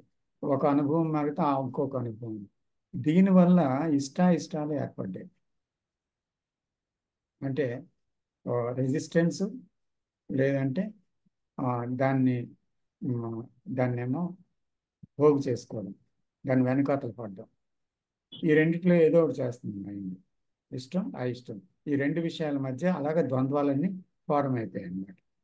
సో ఇది దుఃఖ హేతు అయింది, ఇదే కాన్ఫ్లిక్ట్ హేతు అయింది. కాబట్టి ఇక్కడ కనీసం 2-3 ఇంద్రియాలతో ఒకేసారి ఒక విషయాన్ని వీక్షించగలవా అంటుంది. అది ఎక్స్పెరిమెంట్ చేయాలి, నిజంగా చేయాలి. ఎందుకంటే ఇది ప్రయోగశాల, ఈ లోకం అనేది, బాంధవ్యాలు అన్నీ కూడా ఒక ల్యాబొరేటరీ. మనం జీవిస్తున్న జీవితమే ఒక ల్యాబ్. కాబట్టి మనం ఏం చేయాలంటే ఇక్కడ ఎక్స్పెరిమెంట్ చేయాలి. అది టీచింగ్. అంటే అన్నీ ఒక ప్రకృతిలోకి వెళ్ళినప్పుడు, ఒక దగ్గర ఏదైనా మాట వింటున్నప్పుడు, ఒక 2-3 ఇంద్రియాలని ఒకేసారి క్రోడీకరించి, అంటే మొత్తం తన శక్తిని అంతటినీ కూడా తీసుకొని పూర్తిగా వినగలమా? అలా వింటున్నప్పుడు ఏమవుతుందంటే గమ్మత్తు, there is no center from which you are listening, from which you are seeing, from which you are doing. ఎందుకంటే అక్కడ సెంటర్ అంటే ఏంటి? అక్కడ జ్ఞాపకాలతో, అనుభవాలతో, ఇష్టాలతో ప్రవర్తించేదే center. Is it not? So ఇక్కడ అదేది లేదనుకోండి, ఇక్కడ తీవ్రమైన ఇష్టం, తీవ్రమైన తపన, తీవ్రమైన ఆ శక్తిని పోగు చేసుకొని ఆ శక్తిని వినియోగించుకుని మన అటెన్షన్ అని, శ్రద్ధ అనేది అక్కడ ఆ పదానికి 3-4 పదాలు చేర్చి కానీ మాట్లాడకపోతే మనకు అర్థం కాదు. అందుకు ఇన్ని పదాలు వాడుతుంది. సో అందుకని అంత తీవ్రత ఉన్నప్పుడు ఏమవుతుందంటే ఇంద్రియాలు ఒక వేగంతో వెళ్తున్నాయి, కనీసం 2-3 ఇంద్రియాలు వేగంతో వెళ్ళేటప్పుడు అక్కడ కారణం లేదు, దానికి అక్కడ గోల్ లేదు, అక్కడ ఇష్టం లేదు, అయిష్టం లేదు, జడ్జిమెంట్ లేదు, యాక్సెప్టెన్స్ లేదు, ఏది లేదు. అంచేత అక్కడ దాన్ని చూడటం ఒక్కటే పని అక్కడ, అంతే. చాలా శ్రద్ధగా, అంత శ్రద్ధగా దాంట్లో చూస్తున్నప్పుడు ఏమైంది అది అంటే రిజిస్టర్ కాదు. ఈ విషయం ప్రాక్టికల్గా తెలుసుకోవాలి మనం. ఈ విషయం టీచింగ్ మనం చాలాసార్లు విన్నాం, ఇదే ఇప్పుడు ఈరోజు ఈ క్షణం కొత్తగా విన్నది కాదు ఇది. అయితే ఇది ఎప్పుడైనా మనం అదే జీవితంలో ఎక్స్పెరిమెంట్ చేసాం. దీన్ని ఇప్పుడు జీవితంలో బాగా సన్నిహిత సంబంధాలు ఉంటాయి, భర్త, భార్య, పిల్లలు, కుటుంబం, ఎవరో ఒకరు ఉంటారు. సో వాళ్ళ నుంచి ఏదో ఒక మాట వస్తుంది. అది మెచ్చుకునే మాట అవ్వచ్చు, నిందించే మాట అవ్వచ్చు, అనుమానం పూరితమైన మాటలు అవ్వచ్చు, లేదా విశ్వాసపూరితమైన మాట అవ్వచ్చు. కానీ ప్రతి మాట అది వినేటప్పుడు ఇది outer. So what is in the inner అంటే ఇక్కడ ఏమవుతుంది అనేది మనం అత్యంత శ్రద్ధగా మరొక ప్రపంచం అనేది ఏది లేదు, ఉండకూడదు, కేవలం అదే అని మనం ఎలాగైతే ఒక రుచిని ఆస్వాదిస్తున్నప్పుడు దాంట్లో ఎంత ప్యాషన్ ఉంటుందో, అలాగే మన జీవితంలో తెలిసిన విషయాలు ఇంద్రియాల్లో పనిచేస్తున్నప్పుడు అక్కడ ఎంత ప్యాషన్గా ఇంకొక విషయాన్ని లోకాన్ని మర్చిపోయినంత ఇష్టంగా ఉంటామో, అంత ఇష్టంగా, అంత అభిలాషతో, అంత ప్రేమతో, అంత శ్రద్ధతో ఆ విషయం మీద పూర్తిగా మనం వినగలుగుతున్నప్పుడు అక్కడ రిజిస్ట్రేషన్ అనేది ఎలా జరుగుతుంది అంటే అక్కడ సెంటర్ అనేది పనిచేయలేదు కదా, పనిచేయదు అంటే గతం అనేది ప్రస్తుతంలోకి రాదు, ప్రస్తుతం మళ్ళీ గతంలోకి రిజిస్టర్ కాదు, రెండు జరిగిపోతాయి. So then you are living in that present, the present which has no past, the present which has no future at all. So there is no psychological time. Then there is no psychological time as present, time as now, time as future, tomorrow. But it is a timeless now. కాలాతీతమైనది అంటే నిరంతరము అది now అంటే ఆ క్షణమే అన్నమాట. ఎప్పుడు నిరంతరం ఆ క్షణమే అది.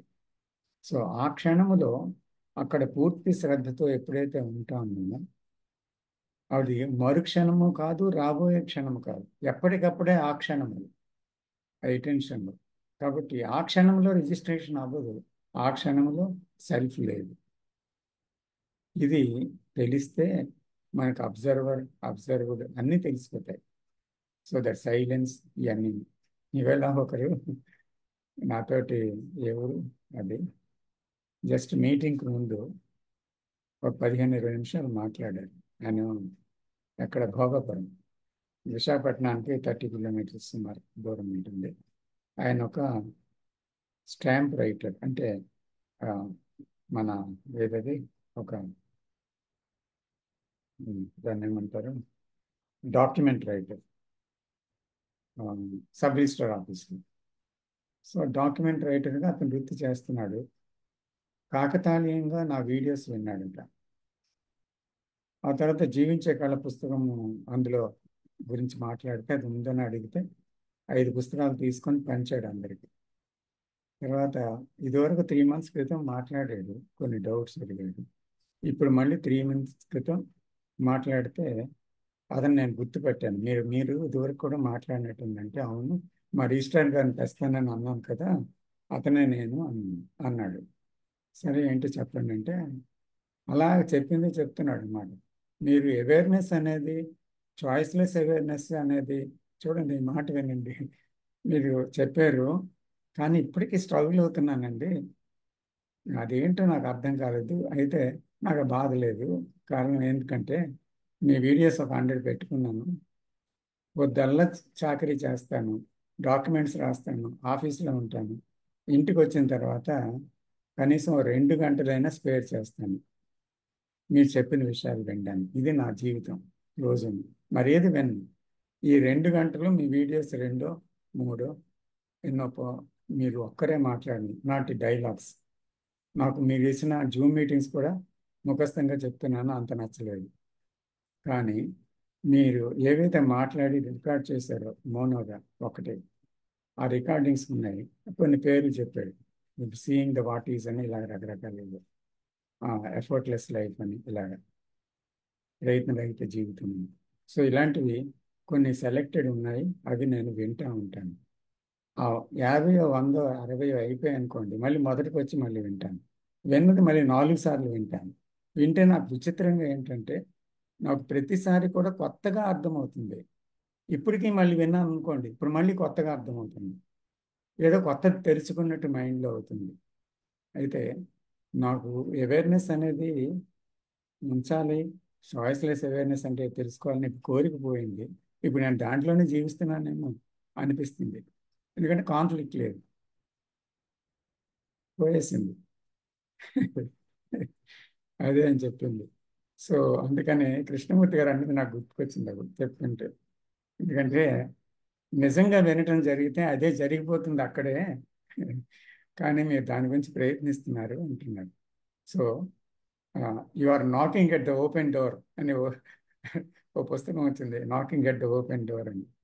సో అలాగా తెరిచి ఉన్న తలుపుల్ని కొడుతున్నారు తెరవమని. అవి ఆల్రెడీ తెరిచి ఉన్నాయి. అంచేత యాక్చువల్గా మీరు వినడం అనేది సరిగ్గా జరిగిందనుకో ప్యాషన్తో, that moment you are out of the I center, వేరే చూడడం అక్కర్లేదు. అది జీవితంలో ఒక భాగం అయిపోతుంది అప్పుడు. ఎందుకంటే అది ఒక ఇన్సైట్ అవుతుంది. ఆ ఇన్సైట్లోంచి మీరు చూడగలుగుతారు అన్నమాట. సో ఆయన మాట్లాడుతుంటే ఇది నేను నేర్చుకున్నాను, నిజంగా నేర్చుకున్నాను. అద్భుతం సార్, బాగా.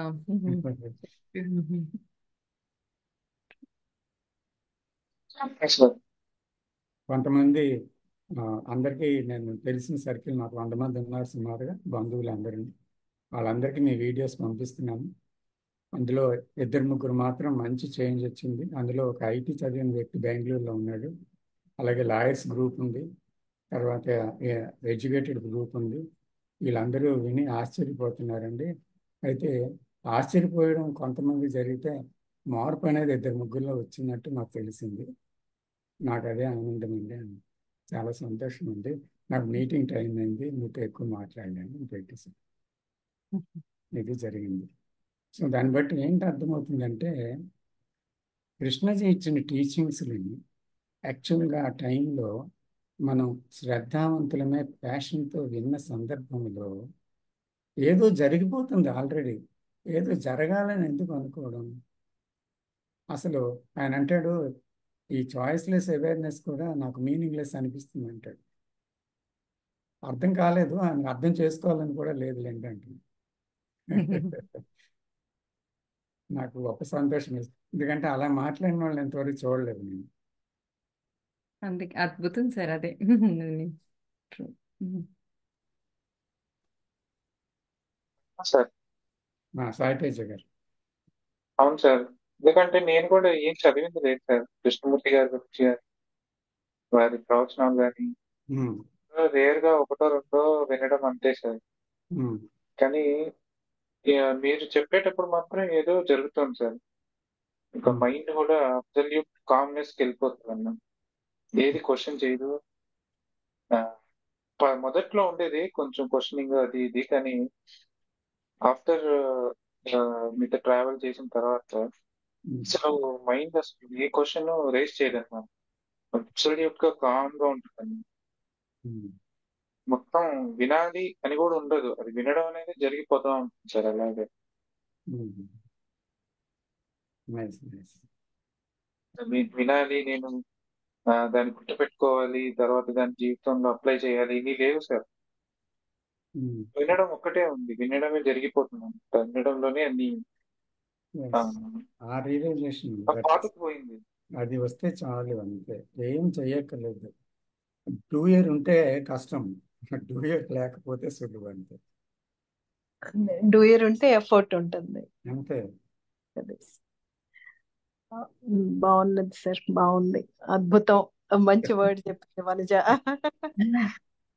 అదే నేను ఎందుకో సడన్ గా మీతో షేర్ చేయాలనిపించింది, అంటే అది సడన్. లాస్ట్ లో చాలా చెప్పి చాలా మంచి పని చేశారు సార్, అది మంచిగా it's even Shiva sir, Shiva lady రోజు, కానీ తను అసలు ఏ వీడియోస్ కృష్ణమూర్తి గారి చూడలేదు, చదవలేదు. Only he knows you, me videos, మీతో మాట్లాడు, అంతే తనకు తెలిసిందనమాట.